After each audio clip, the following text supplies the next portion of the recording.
உத்தமபாளையம் நகர ஜமாஅத்துல் உலமா சபை நடத்தும் 4ஆம் ஆண்டு மீலாது நபி தொடர் சொற்பொழிவு நிகழ்ச்சியில் 5வது நாள் இந்த நாள் சிறப்பு நிகழ்ச்சிக்கு நமது நூறுநூறுதா பள்ளிவாசலின் தலைவர் அல்ஹாஜ் எஸ் ஜமால் மொஹிதீன் அத்தா அவர்கள் தலைமை தாங்கி சீரும் சிறப்புமாய் நடத்தி தருமாறு அன்போடு கேட்டுக்கொள்ளப்படுகிறது.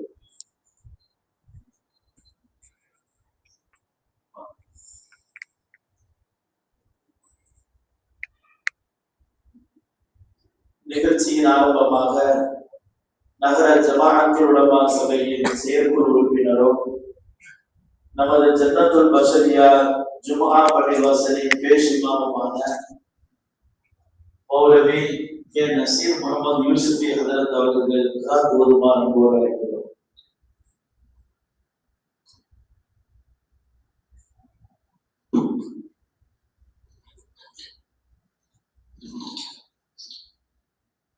أعوذ بالله من الشيطان الرجيم. بسم الله الرحمن الرحيم.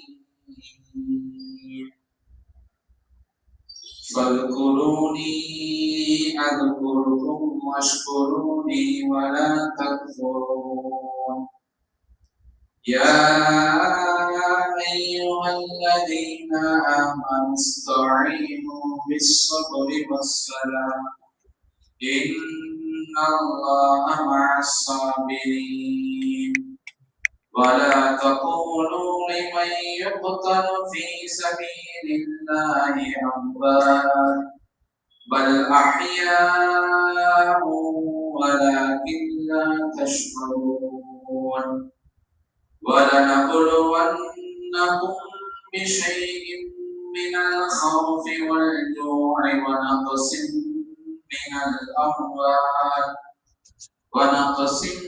من الأموال والأنفس والثمرات وبشر الصابرين الذين إذا أصابتهم مصيبة قالوا إنا لله وإنا إليه راجعون. أولئك عليهم صلوات من ربهم ورحمة وأولئك هم المهتدون. صدق الله العليم.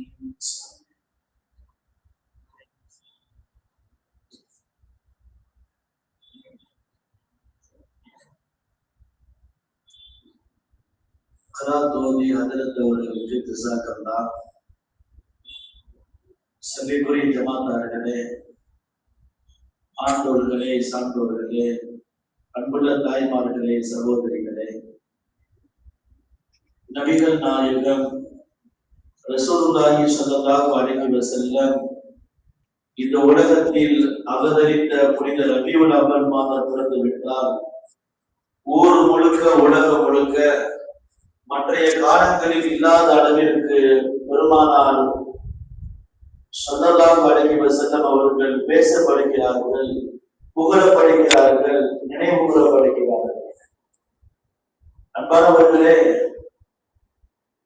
பெருமானார் ஸல்லல்லாஹு அலைஹி வஸல்லம் அவர்களை போன்று பரக்கத் நிறைந்த மனிதரை இந்த உலகம் எப்போதும் பார்த்ததில்லை. அவர்களுக்கு முன்னாலும் பார்த்ததில்லை, அவர்களுக்கு பின்னாலும் பார்த்ததில்லை, கியாமத் நாள் வரைக்கும் இனி பார்க்க போவதும் இல்லை. பெருமானார் மாபெரும் பரக்கத் நிறைந்த மனிதர். பெருமானாருடைய வாழ்க்கை முழுவதும் பரக்கத்தானது. அவர்கள் இந்த உலகத்தில் 63 ஆண்டு காலங்கள் வாழ்ந்தார்கள். 63 ஆண்டு காலங்களுமே பரக்கத்தானது. அவர்கள் எல்லா பருவங்களும் பரக்கத்தானது. அவர்களுடைய குழந்தை பருவம் பரக்கத்தானது, அவர்களுடைய சிறு பருவம் பரக்கத்தானது, அவருடைய வாலிப பருவம் பரக்கத்தானது, அவர்கள் நுபுவத்தில் நபிப்பட்டம் பெற்ற பருவம் பரக்கத்தானது, அவர்கள் நிக்காஹ் செய்தது பரக்கத்தானது, அவர்கள் மரணம் பரக்கத்தானது, அவர்களோடு தொட்டதெல்லாம் பரக்கத்தானது, அவர்களோடு தோழமை கூடதெல்லாம் பரக்கத்தானது, அவர்கள் பயன்படுத்திய பொருட்கள் பறக்கத்தானது, அவர்களை தாங்கின்ற குதிரைகள் ஒட்டகங்கள் பறக்கத்தானது. பெருமானாரை போன்று ஒரு முழுமையான பறக்க நிறைந்த மாமனிதர் யாரும் இல்லை என்றார்கள். பெருமானாருடைய பறக்கத்தை நாம் சொல்லிக்கொண்டே போகலாம். முத்துப்பலகை போலும் ஃபர்தத் ரலியல்லாஹு அன்ஹு அவர்கள், அவருடைய மனைவியார் உம்மு ஆசிம் ரஹ்மத்துல்லாஹி அலைஹா, அவங்க பெருமானாருடைய பறக்கத்தை நமக்கு சொல்லி தர்றாங்க. உம்மு ஆசிம் ரலியல்லாஹு அன்ஹு அவங்க சொல்றாங்க, நாங்கள் உத்துபா என்ற நபி தோழருக்கு 4 மனைவிமார்களாக நாங்கள் இருந்தோம். உத்துபா அவர்களுக்கு 4 மனைவிமார்கள். ஒரு மனிதர் ஒரே நேரத்தில் 4 மனைவிமார்கள் திருமணம் செய்யலாம், திருமணத்தோடு வாழலாம். அந்த அடிப்படையில் நாங்கள் நபி தோழர் உத்துபா அவர்களுக்கு 4 மனைவிமார்களாக நாங்கள் இருந்தோம். மின்னா வகிய தஜ்தகிலு ஃபி தீபி, எங்களில் ஒவ்வொரு நபரும் நறுமணம் பூசுவதில் மிகுந்த ஆர்வம் நாங்கள் கொள்ளுவோம். உயர்ந்த நறுமணங்களை விலக்கி வாங்கி நாங்கள் ஒருவரை விட மனம் கமழ்வதற்காக வேண்டி நாங்கள் விட உயர்ந்த நறுமணங்களை பூசி நாங்கள் எங்களுடைய உடலில் நாங்கள் பூசிக் கொள்வோம். வெளியே அந்த வீட்டில் இருக்கின்ற பொழுது எங்களுடைய கணவருக்கு எங்களில் ஒருவர் மற்றவரை விட நறுமணம் கமழ்வதற்காக நாங்கள் போட்டி போட்டு நாங்கள் நறுமணத்தை நாங்கள் பூசிக் கொள்வோம். ஆனால் எங்களுடைய கணவர் உத்துபா ரலியல்லாஹு அன்ஹு அவர்கள் எந்த நறுமணத்தையும் பூச மாட்டார்கள். எண்ணெய் மட்டும் நம்முடைய தாடிகளை தேய்த்து கொள்வார், அவ்வளவுதான். ஆனால் விலை கொடுத்து நாங்கள் நறுமணம் பூசி வரக்கூடிய அந்த நறுமணத்தை விட உத்துபா அவர்கள் எந்த நறுமணத்தை பூச மாட்டார்கள். இயற்கையாகவே அவருடைய மேனில் இருந்து நறுமணம் கமலம். எந்த அளவிற்கு அப்படி என்றால், அவர் எங்க வீட்டை விட்டு வெளியேறுகின்ற பொழுது, தெருக்களிலும் வீதிகளில் அவர் உலா வருகின்ற பொழுது, மக்கள் என்றால் அவர் மேனில் வரக்கூடிய அந்த நறுமணத்தை நுகர்ந்து இப்படி சொல்வார்கள், மா ஷரீம்னா ரீஹன் அத்யப மின் ரீஹி உத்துபா. உத்துபாவுடைய உடலிலிருந்து வரக்கூடிய அந்த நறுமணத்தை விட மிகச் சிறந்த நறுமணத்தை நாங்கள் எங்களுடைய வாழ்க்கையில் ஒருபோது நுகர்ந்ததில்லை என்று மக்களிடம் பெருமை பாராட்டி பேசுவார்கள். நான் ஒரு நாள் என் கணவரை பார்த்து கேட்டேன், அன்புள்ள கணவர் அவர்களே, நாங்கள் உங்களிடத்திலே நறுமணம் பூசி போட்டி போட்டு உங்களிடத்தில் நற்பெயர் பெறுவதற்காக நாங்கள் நறுமணங்களை விலை கொடுத்து வாங்கி பூசிக் கொள்கிறோம். ஆனால் நீங்கள் எந்த நறுமணத்தையும் பூசுவதில்லை. எங்கள் மேனியை விட உங்களுடைய மேனியிலிருந்து மிக நறுமணம் கமழ்கிறது. அதற்கு என்ன காரணம் என்று நான் கேட்டேன். அதற்கு என்னுடைய கணவர் உத்துபா ரலியல்லாஹு அன்ஹு அவர்கள் சொன்னார்கள், ஒன்றுமில்லை, ஒரு நாள் என்னுடைய உடலிலே தோல் நோய் ஏற்பட்டது. தோல் நோய், உடலெல்லாம் தடிப்பாக ஒரு விதமான அலர்ஜி கலந்து எனக்கு தோல் நோய் ஏற்பட்டது. நான் பெருமானாரிடத்தில் முறையிட்டேன். பெருமானார் என் அருகில் அவர் பக்கத்தில் என்னை அமர வைத்தார்கள். அமர வைத்து என்னுடைய மேலாடையை கலட்ட சொன்னார்கள். நான் என்னுடைய மேலாடையை கலட்டி பெருமானாருக்கு முன்னால் அமர்ந்தேன். பெருமானார் 2 கைகளை உயர்த்தி அதிலே ஓடி தன்னுடைய முபாரக்கான வாயால் ஊதி அந்த 2 கரங்களினுடைய முதுகினுடைய வயிற்றில் அவர்கள் தடவினார்கள்.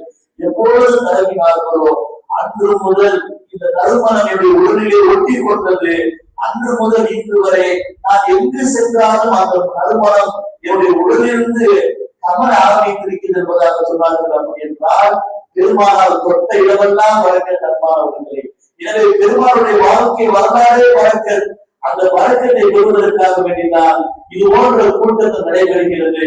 அந்த வழக்கத்தான வாழ்க்கையை நாம் கேட்பதன் மூலமாக, நாம் பேசுவதன் மூலமாக, நாம் சிந்திப்பதன் மூலமாக, நம் வாழ்க்கையை கடைபிடித்து வாழக்கூடிய மூலமாக நம் வாழ்க்கை வழக்கத்தை பெறுகிறது. எனவே நாம் வழக்கத்தை பெறுவதற்காக வேண்டிதான் இது போன்ற கூட்டங்கள் நடைபெறுகிறது. அந்த அடிப்படை அன்பானவர்களை நகர ஜமாஅத் உலமா சபை சார்பாக இது 4ஆம் ஆண்டு மீலாது நபி சிறப்பு விழா நடைபெற்றுக் கொண்டிருக்கிறது. பிறை 1 முதல் பிறை 4 வரை கோட்டைமேடு மக்கா பள்ளிவாசலில் மிக சிறப்போடு நடைபெற்றது. இந்த 5வது நாள் இன்ஷா அல்லாஹ் இன்றும் நாளையும் நமது 100 விழா பள்ளிவாசல் நடைபெறவிருக்கிறது. இன்று அல்லாஹ்வின் மகத்தான கிருபையால் நமது பள்ளிக்கு சிறப்பு நிகழ்த்துவதற்காக வேண்டிய கப்பல் அத்தாலிய ஆண்கள் மதரசாவுடைய போற்றுதலுக்குரிய முதல்வர், சிறந்த பேச்சாளர், வெறுமன அவர்கள் மார்க்க அறிஞர் மட்டுமல்ல, பல்வேறு சமுதாய சேவைகள் செய்வதற்கு அவருக்கு நிகர் யாரும் இல்லை. கம்ப மாநகரில் பல்வேறு சமூக சேவைகளை மிகுந்த அக்கறையோடு செய்து வரக்கூடிய சமூக சேவகர் அவர். எனவே ஹதரத் வகித்திருக்கிறார்கள். இந்த சிறப்பான நிகழ்ச்சிக்கு தலைமை தாங்கி சீரும் சிறப்புமாய் நடத்தி கொண்டிருக்கும் நமது பள்ளிவாசலில் போட்டுதற்குரிய தலைவர் அல்ஹாஜ் எஸ் ஜமால் மஹீத் அத்தா அவர்களையும், முன்னிலை வைக்கக்கூடிய நமது பள்ளிவாசலின் செயலாளர் அல்ஹாஜ் ஐ முகமது மீரான் சாஹிப் அவர்களையும், துணைத் தலைவர் மற்றும் நிர்வாக பெருமக்கள் அனைவரையும், வருகித்திருக்கக்கூடிய ஆண்டவர்கள், சான்றோர், உலமாக்கள், குறிப்பாக சிறப்பு நிகழ்ந்த வருகித்திருக்கக்கூடிய அத்தாரிய ஆண்டு மதரசாவுடைய போட்டுதற்குரிய முதல்வர் மௌலானா மௌலவி அப்துல் உலமா என் அஹமது பாரிகி பிலாலி அத்தாரி ஹதரத் அவர்கள் உங்கள் அனைவரையும் முத்தமபாளையம் நகர ஜமாஅத் உலமா சபை சார்பாக வருக வருக நம்போடு வரவேற்கிறோம். இப்பொழுது ஹதரத் அவர்கள் தோழர்களுடன் தூதர் நபி என்ற தலைப்பின் கீழ் சிறப்புரை நிகழ்த்துவார்கள். ஆரம்பமாக இஸ்லாத்தின் காணிக்கையான சலாத்தினை பதிலை ஆதரவு வைத்தவனாக தெரிவித்துக் கொள்கின்றேன். அஸ்ஸலாமு அலைக்கும் வரஹ்மத்துல்லாஹி வபரகாத்துஹு. எல்லா புகழும் வல்ல அல்லாஹ் ஒருவனுக்கே உரித்தாகுமாக. ஆமீன். அவனின் அன்பும் அருளும் மக்கத்து ராஜா மதீனத்து ரோஜா நம் உயிரினும் உயிரான உயிரினும் மேலான முஹம்மது முஸ்தபா அஹ்மது முஜ்தபா ரசூலுல்லாஹி ஸல்லல்லாஹு அலைஹி வஸல்லம் அவர்கள் மீது, அவர்களை அடியுற்றி வாழ்ந்து மறைந்து மறையாமல் இருக்கின்ற உத்தம சத்திய சஹாபாக்கள், தாபிஈன்கள், தபஅ தாபிஈன்கள், அக்தாபுல் அவுலியாக்கள், குறிப்பாக இந்த ரபீஉல் அவ்வல் மாதத்திலே நபி ஸல்லல்லாஹு அலைஹி வஸல்லம் அவர்களுடைய வாழ்க்கையை, அவர்களுடைய வாழ்வியலை தெரிந்து கொள்வதற்காக இங்கு வருகை தந்திருக்கக்கூடிய ஜமாத்தார்கள், தலைவர், தாய்மார்கள், சகோதரிகள், சிறார்கள், நம் அனைவர்களின் மீதும் அல்லாஹ்வின் அன்பும் அருளும் என்றென்றும் குறைவின்றி நிலவட்டுமாக. அல்லாஹ் தஆலா கண்மணி நாயகம் முஹம்மது ரசூலுல்லாஹி ஸல்லல்லாஹு அலைஹி வஸல்லம் அவர்களுடைய உம்மத்திலே அல்லாஹ் நம்மை பிறக்க வைத்தார். இதற்கு முன்னதாக எத்தனையோ நபிமார்களை அல்லாஹ் இந்த உலகத்திற்கு அனுப்பினார். அவர்களுக்கென்று ஒரு சமுதாயத்தையும் அல்லாஹ் கட்டமைத்தார். அப்படிப்பட்ட உம்மத்தினர்களிலே நம்மை ஆக்காமல் சமுதாயத்திலேயே சிறந்த சமுதாயம் என்று அல்லாஹ் குர்ஆனிலே கைர உம்மத், சிறந்த சமுதாயம் என்று அல்லாஹ் போற்றுகின்ற ஒரு சிறந்த சமுதாயத்திலே அல்லாஹ் கொண்டு வந்திருக்கிறார். சிறந்த சமுதாயமாக நாம் ஏன் ஆனோம்? இமாம் பூசரி புர்தானிலே சொல்கிறார், பி அக்ரமிர் ருசுலி குன்னா அக்ரமல் உமம். சமுதாயத்திலேயே சிறந்த சமுதாயமாக நாம் ஏன் ஆனோம்? நம்முடைய நபி முஹம்மது ஸல்லல்லாஹு அலைஹி வஸல்லம், முஹம்மது ஸல்லல்லாஹு அலைஹி வஸல்லம் அவர்களுடைய உம்மத்திலே நாம் பிறந்ததால் நாம் சமுதாயத்திலேயே சிறந்த சமுதாயமாக ஆனோமே ஒழிய நமக்கு எந்த சிறப்பும் இல்லை என்று பூசரி ரஹ்மத்துல்லாஹி அலைஹி சொல்வதை நாம் கேட்கிறோம். அப்ப சமுதாயத்திலேயே சிறந்த சமுதாயமான உம்மத்தே முஹம்மது யாரிலே நாம் அல்லாஹ்விடத்திலே எந்த கோரிக்கையும் வைக்காமல் கலிமா லா இலாஹ இல்லல்லாஹ் முஹம்மது ரசூலுல்லாஹ் என்ற கலிமா சொன்ன முஸ்லிமான தாய் தந்தையை வைத்து அல்லாஹ் பிறக்க வைத்தார். நிரந்தர நரகத்தை விட்டு அல்லாஹ் பாதுகாத்துட்டாங்க. ஒருவர் கலிமா இல்லாமல் அவர் மரணித்தால் உலகத்தில் எவ்வளவு நற்காரியங்களை செய்தாலும் கூட அவருக்கு நிரந்தர நரகம். ஆனால் ஒரு முஸ்லிம் கலிமாவை ஏற்றுக்கொண்டவர், அவர் பாவம் செய்தாலும் கூட குறிப்பிட்ட காலம் தண்டனையை அனுபவித்து விட்டு நபியின் பரிந்துரையின் பெயரில் அவர் சுவனத்திற்கு அழைத்து செல்லப்படுவார். அவர் நிரந்தர நரகத்தை விட்டு ஹராமாக்கப்படுவார். அல்லாஹ் அப்படிப்பட்ட ஈமானிய பாக்கியத்தை அல்லாஹ் நமக்கு கொடுத்திருக்கிறான். இந்த சபையிலே நிகழ்வுக்கு போவதற்கு முன்னதாக முதலில் அல்லாஹ்வுக்கு நம்ம அல்ஹம்துலில்லாஹ் சொல்லுங்க. அல்ஹம்துலில்லாஹ். அல்லாஹ் குழப்பமான ஹராம் நிறைந்த இந்த காலகட்டத்திலே நாமும் கலிமாவோடு மரணிக்க வேண்டும். நம்முடைய பிச்சைகள் எல்லாம் ஈமானோடு வாழ்ந்து ஈமானோடு மரணிக்கிற நல்ல பெரும் நசீபை அல்லாஹ் இந்த ரபியுல் அவ்வல் மாதத்தின் பொருட்டால் அல்லாஹ் நமக்கு தந்தருள் புரிவானார். நபி ஸல்லல்லாஹு அலைஹி வஸல்லம் சஹாபாக்களோடு எப்படி இருந்தார்? சஹாபாக்கள் என்றால் யார்? இந்த சமுதாயத்திலே சஹாபாக்கள் இல்லை என்றால் நம்முடைய இன்றைய நிலை எப்படி இருந்திருக்கும்? சஹாபாக்களுடைய அந்தஸ்து என்ன? அவர்கள் அவ்வளவு பெரிய அந்தஸ்துக்கு காரணமானது நபி அவர்களிடத்துல எப்படி நடந்து கொண்டார்கள் என்பதை குறித்து நாம் பார்க்க இருக்கிறோம். முதலில் சஹாபாக்கள் என்றால் யார்? உலகத்தில் யாராவது சஹாபியாக இனிமேல் ஆக முடியுமா?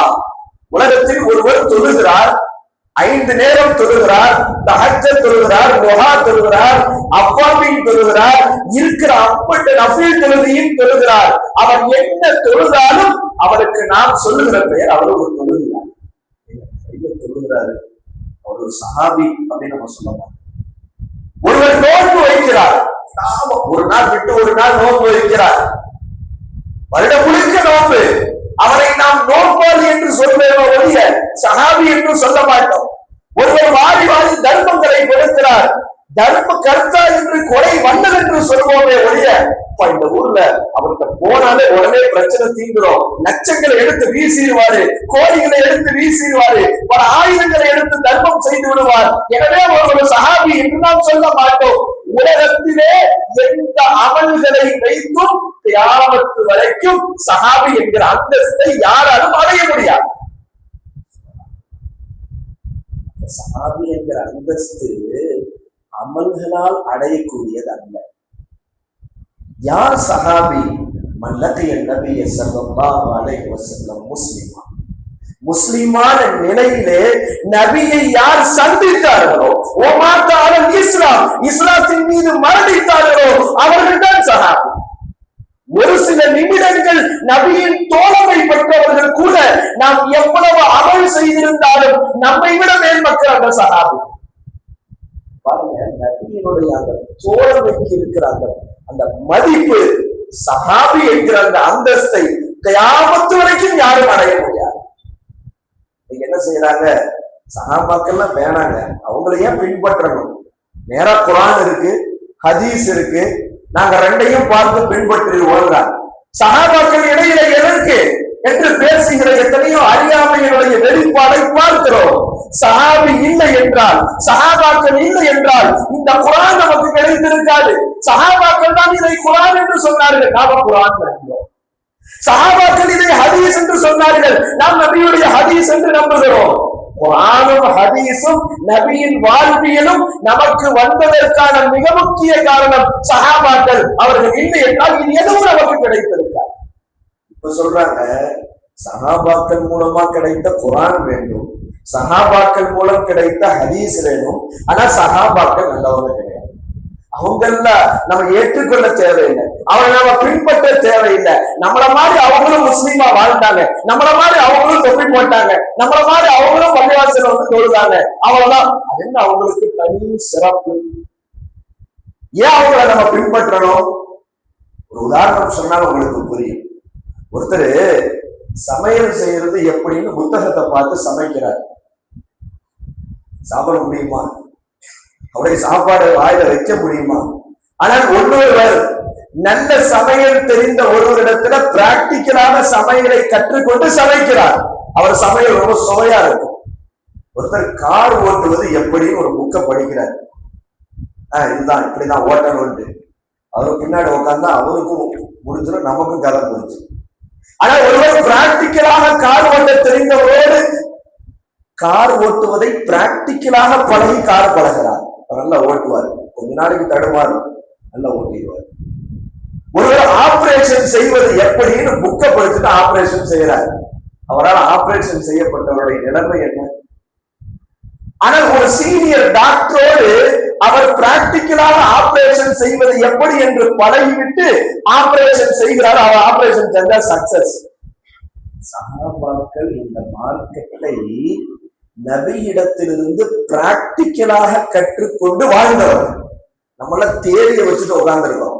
குர்ஆன் ஹதீஸ் என்கிற தேரியை வைத்து நாம் மார்க்கத்தை பின்பற்றுகிறோம். ஆனால் குர்ஆன் ஹதீஸாக வாழ்ந்த நபியிடத்திலே பிராக்டிக்கலாக இந்த மார்க்கத்தை தெரிந்து கொண்டு வாழ்க்கையை கடைபிடித்தவர்கள் சஹாபாக்கள். சஹாபாக்கள் எந்த அளவுக்கு நேர்வழியில் இருந்தாங்க, இன்னைக்கு நாம எப்படி இருக்கிறோம்? ஆனா என்ன சொல்றாங்க? சஹாபாக்களை ஏன் நம்ம பின்பற்றணும், அவர்களுக்கு என்ற என்ன அந்தஸ்து என்றெல்லாம் பேசி திரிவதை பார்க்கிறோம். நபி ஸல்லல்லாஹு அலைஹி வஸல்லம் ஒரு நாள் சஹாபாக்கள் தான் நபியோட மக்ரிப் தொழுகிறார். ஒரு சஹாபி அறிவிக்கிறார்கள், சல்லைனல் மக்ரிப மஅ ரசூலில்லாஹி ஸல்லல்லாஹு அலைஹி வஸல்லம், ரசூலுல்லாஹோடு நாங்கள் மக்ரிப் தொழுதோம். மக்ரிப் தொழுது விட்டு இது போன்று அமர்ந்திருந்தோம். அமர்ந்து விட்டு நாங்கள் பேசிக்கொண்டோம். இஷா வரைக்கும் இப்படியே இருந்து இஷா தொழுகையும் நபியோடு சேர்ந்து தொழுதால் நல்லா இருக்குது என்று நாங்கள் பேசிக்கொண்டோம். பேசிக்கொண்டிருந்த நேரத்தில் நபி அவர்கள் எங்களை நோக்கி வந்தார். என்ன பேசிட்டு இருக்கீங்க? மக்ரிப் உங்களோட தொழுதுட்டோம், இஷாவையும் உங்களோட சேர்த்து தொழுதா நல்லா இருக்கும் அப்படின்னு நாங்க பேசிட்டு இருந்தோம். சொன்னாங்க, நீங்கள் சரியாகத்தான் சொன்னீர் என்று பாராட்டி விட்டு வானத்தை நோக்கி வானத்தில் இருக்கிற அந்த நட்சத்திரங்களை பார்த்து சொன்னார்கள், வானத்தில் இருக்கிற நட்சத்திரங்கள் வானத்திற்கு பாதுகாப்பு, நான் என் தோழர்களுக்கு பாதுகாப்பு. நான் சென்று விட்டால் என் தோழர்களுக்கு ஏற்படுகிற சோதனைகள் வரும். என்னுடைய தோழர்கள் இந்த சமுதாயத்திற்கு பாதுகாப்பு. என் தோழர்கள் இந்த உலகத்தை விட்டு அவர்கள் எல்லோரும் மரணித்து விட்டால் இந்த உம்மத்திற்கு வருகிற சோதனை வரும் என்று சொன்னார். சஹாபாக்கள் இந்த உம்மத்தினுடைய பாதுகாவலர்கள் என்று நபி அவங்க பிரகடனப்படுத்தினார். அவங்க பாதுகாவலர். சஹாபாக்கள் காலத்திற்கு பிறகுதான் குழப்பவாதிகளுடைய கூட்டம் பரவியது. சஹாபாக்கள் காலத்திற்கு பிறகுதான் பிரச்சனைகள் முற்றியது. கொள்கை குழப்பங்கள், சண்டை சச்சரவுகள், ஒரே இஸ்லாமியர்கள் மாறி மாறி அடி பல குழப்பங்கள். அப்ப சஹாபாக்கள் என்னுடைய உம்மத்தினுடைய பாதுகாவலர் என்று நபி அவங்க பிரகடனப்படுத்தார் என்றால் சஹாபாக்களுடைய உயர்வு என்ன? ஸல்லல்லாஹு அலைஹி வஸல்லம் சொன்னாங்க, லா தமஸ்ஸல் நார் முஸ்லிமன் ரஆனி அவ் ரஆமன் ரஆனி. என்னை பார்த்த முஸ்லிமையும் நரகம் தீண்டாது, அவரை பார்த்தவரையும் நரகம் தீண்டாது என்று சொன்னார். என்னை பார்த்தவரையும் நரகம் தீண்டாது, அவரை பார்த்தவரையும் நரகம் தீண்டாது என்றார். என்னை பார்த்த சஹாபாக்களை நரக நெருப்பு தீண்டாது, அவர்களை ஈமானோடு பார்த்து தோழம் இருந்த தாபியங்களையும் நரகம் தீண்டாது என்று செல்லம் இருக்கிற போதே நரகம் ஹராமாக்கப்பட்ட சொர்க்கம் வாஜிபான மக்களாக சஹாபாக்களை பிரகடனப்படுத்தி இருந்தார்கள்.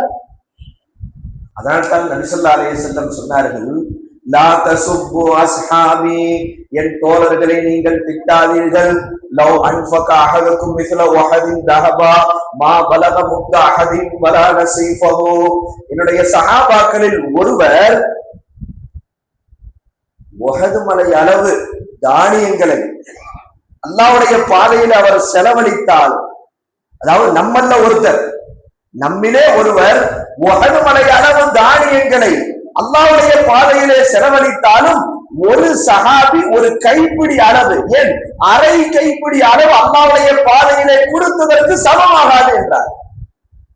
உஹது மலை அளவு தர்மம் செஞ்சிருந்தாலும், உஹது மலை அளவு தான தர்மங்கள் செய்திருந்தாலும் ஒரே ஒரு சஹாபி கொடுத்த அரை கைப்பிடி அளவு தர்மத்திற்கு சமமாகாது என்றால் சஹாபாக்களுடைய உயர்வை நபி அவர்கள் எப்படி படம் பிடித்து காட்டியிருக்கிறார்.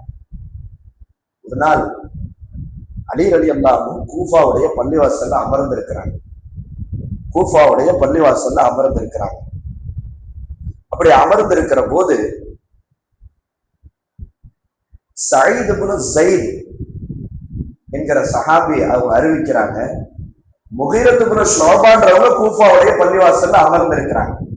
அப்படி அமர்ந்திருக்கிற போது ஒரு மனிதர் உள்ளே வருகிறார் பள்ளிவாசலுக்கு. உள்ளே வந்தவர் அலி ரலியல்லாஹுவை பயங்கரமா திட்டுகிறார். பள்ளிவாசலுக்குள்ள வந்து அலி ரலியல்லாஹுவை கடுமையாக திட்டுகிறார். இதை பார்த்தவுடன் சயீத் இப்னு ஸைத் அவர்களுக்கு கோபம் வந்துவிட்டது. முகீரத் இப்னு ஷுஅபா என்கிற அந்த நபித்தோழரிடத்திலே கேட்டார்கள், வந்தவர் அலி ரலியல்லாஹுவை திட்டுகிறார், நீங்கள் எதுவும் பேசாமல் அமர்ந்திருக்கிறீர்களே என்று சொல்லிவிட்டு சயீத் இப்னு ஸைத் ஒரு ஹதீஸை அந்த இடத்திலே சொல்கிறார்கள். சமயத்து ரசூலுல்லாஹி ஸல்லல்லாஹு அலைஹி வஸல்லம், நான் ரசூலுல்லாஹ் சொல்வதை கேட்டிருக்கிறேன், அந்த ஹதீஸை நான் உள்ளத்திலே பதிய வைத்திருக்கிறேன். அஷரத்துன் ஃபில் ஜன்னா, உலகத்திலேயே 10 பேர் சுவனத்தை கொண்டு சுப செய்தி சொல்லப்பட்டவர்கள். அபூபக்கர் ஃபில் ஜன்னா, உமர் ஃபில் ஜன்னா, உஸ்மான் ஃபில் ஜன்னா, அலி ஃபில் ஜன்னா, தல்ஹா ஃபில் ஜன்னா, சுபைர் இப்னு அவ்வாம் ஃபில் ஜன்னா, அப்துர்ரஹ்மான் இப்னு அவ்ஃப் ஃபில் ஜன்னா என்று ஒரு 9 பேரை சொன்னாங்க நபி. இவங்க 9 பேர் 10 என்று சொல்லிவிட்டு அந்த சஹாபி அந்த இடத்திலே சொல்லுகிற போது 9 பேரை சொல்லிவிட்டால் ஒரு பேரை சொல்லல. அவங்க கேட்டாங்க, அந்த ஒருத்தர் யாரு? 10 பேர் சொர்க்கம் சுப செய்தி சொல்லப்பட்டவர் என்று சொன்னீர்கள், அந்த ஒருவர் யார் என்று கேட்ட போது இடத்துல அந்த சஹாபி பணிவோடு சொன்னார்கள், அந்த 10வது நபர் வேறு யாரும் இல்லை, சயீத் இப்னு ஸைத் ஆகிய நான் தான் என்று சொன்னார். சயீத் இப்னு ஸைத் சொன்னாங்க, இந்த மஷ்ஹது ரஜுலுன் மின் அஷ்ரஃபி மஅ ரசூலுல்லாஹி ஸல்லல்லாஹு அலைஹி வஸல்லம், இந்த 10 பேரில் ஒரு சஹாபி நபியோடு ஒரு பயணத்திலே நடந்து போய் கொண்டிருக்கிறார். அப்படி நடந்து போய் கொண்டிருக்கிற போது அந்த சஹாபியினுடைய முகத்திலே தூசி படிந்திருக்கிறது. நபியோடு இருக்கிற போது அவங்க முகத்திலே பட்ட அந்த தூசி, உங்களில் ஒருவர் நூஹ் நபிக்கு கொடுக்கப்பட்ட வயது அளவு கொடுக்கப்பட்டு அமல்கள் செய்திருந்தாலும் அந்த அமல்கள் அனைத்தையும் விட அந்த நபி தோழர் ஒருவர் நபியோடு போய் கொண்டிருக்கிற போது அவருடைய முகத்தில் பட்ட தூசிக்கு சமமாகாது என்றார். நபி கூட இருக்கும் போது அவங்க முகத்துல பட்ட தூசி நம்ம நூஹ் நபி அளவு வயது கொடுக்கப்பட்ட அமல் செய்தாலும் அந்த அமலை விட உயர்ந்தது என்று சொன்னால் சஹாபாக்களுடைய இந்த உயர்வு எப்படி இருந்திருக்கும்? இந்த தீனுக்காக அவர்கள் அடித்தளமிட்டு தியாகங்கள் எப்படி இருந்திருக்கும்?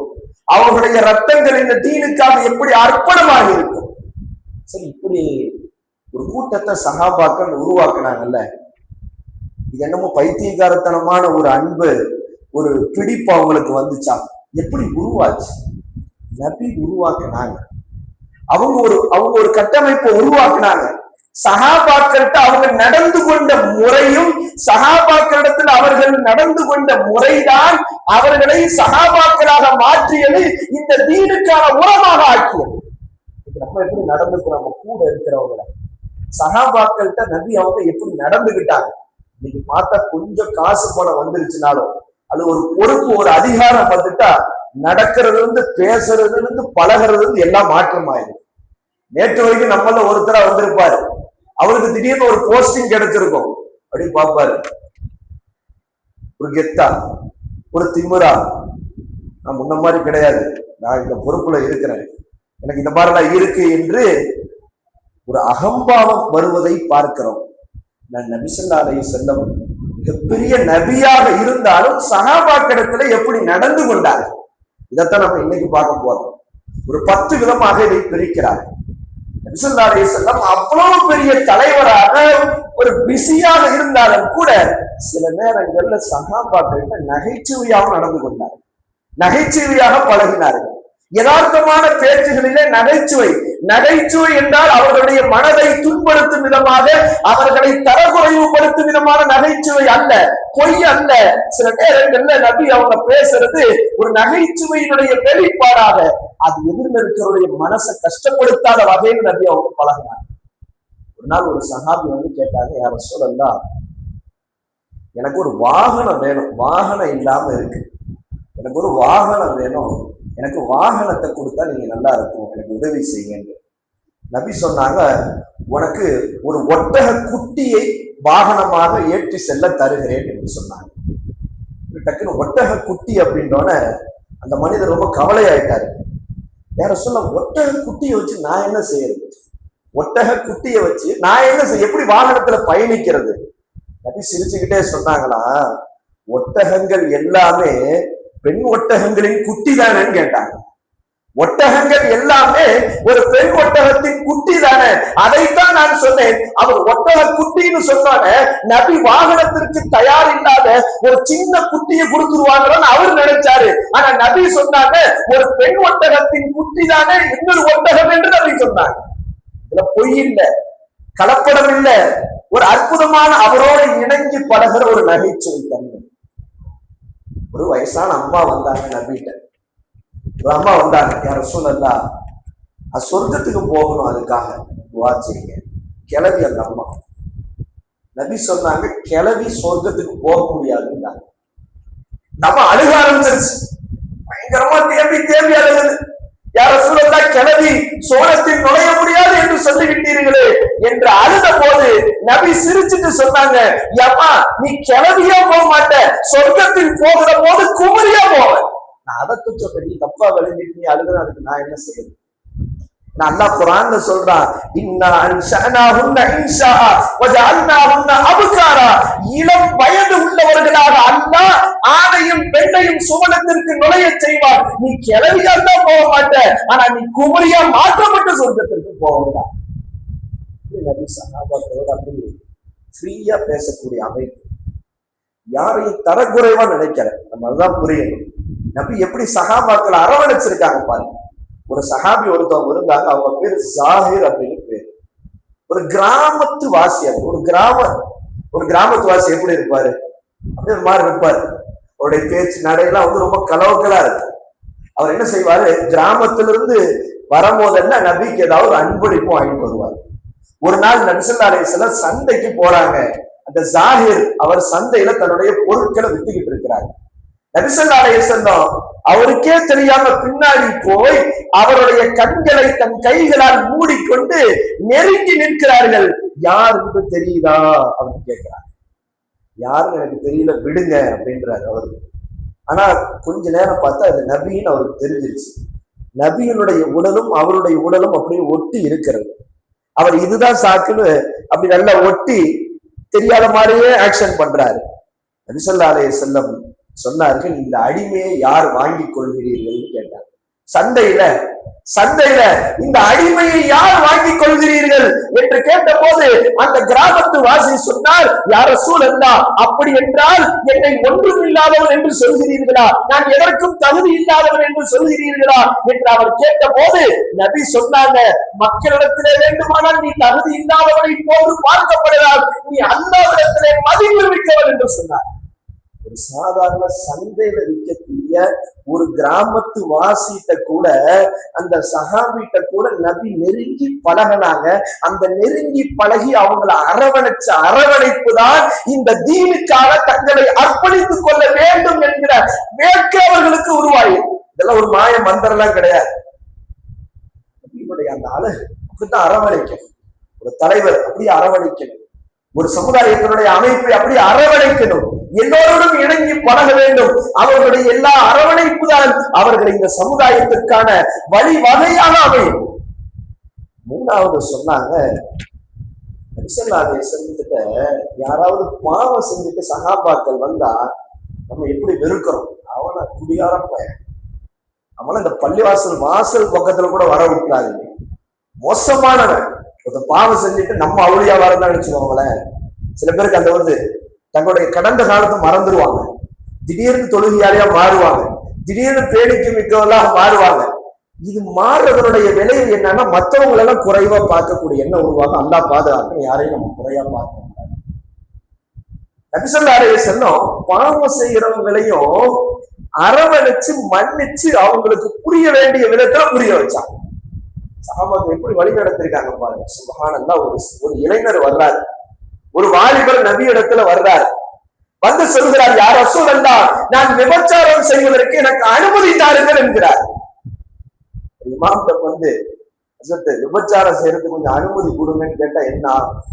அது ஜமாத் தலைவர்கிட்ட ஜமாத் விபச்சாரம் செய்யறதுக்கு கேள்வி பாருங்க. நமக்கு அதை எப்படி ஹேண்டில் பண்றதுன்னு தெரியாது. நபி ஸல்லல்லாஹு அலைஹி வஸல்லம் அல்லாஹ்வுடைய நபி இல்ல, அழகா ஹேண்டில் பண்ணாங்க. எல்லாரும் பக்கத்துல கோபம் ஆயிட்டாங்க. என்னப்பா இப்படி ஒரு கேள்வி கேட்கிற? எல்லாருக்கும் வர்ற உணவு தானே. நபி அந்த இளைஞரை பக்கத்துல அழைத்து தட்டி கொடுத்து சில கேள்விகளை கேட்டார்கள். அப்பா, உன்னுடைய தாயிடம் ஒருவர் விபச்சாரம் செய்வதை நீ விரும்புவாயான்னு கேட்டாங்க. என்ன கேட்டாங்க? உன்னுடைய தாயிடத்திலே ஒருவர் விபச்சாரம் செய்வதை நீ விரும்புவாயான்னு கேட்டாங்க. அவர் சொன்னாரு, இல்லை, அல்லாஹ்வுடைய தூதரே, என்னுடைய தாயிடத்துல விபச்சாரம் ஒருவர் செய்வதை நான் விரும்ப மாட்டேன். அடுத்து கேட்கிறாங்க, உன்னுடைய சகோதரி இடத்துல யாராவது விபச்சாரம் செய்வதை நீ விரும்புவாயா? இல்லை யார சொல்லலாம். என்னுடைய சகோதரி இடத்துல யாரும் விபச்சாரம் நான் எப்படி விரும்புவேன்?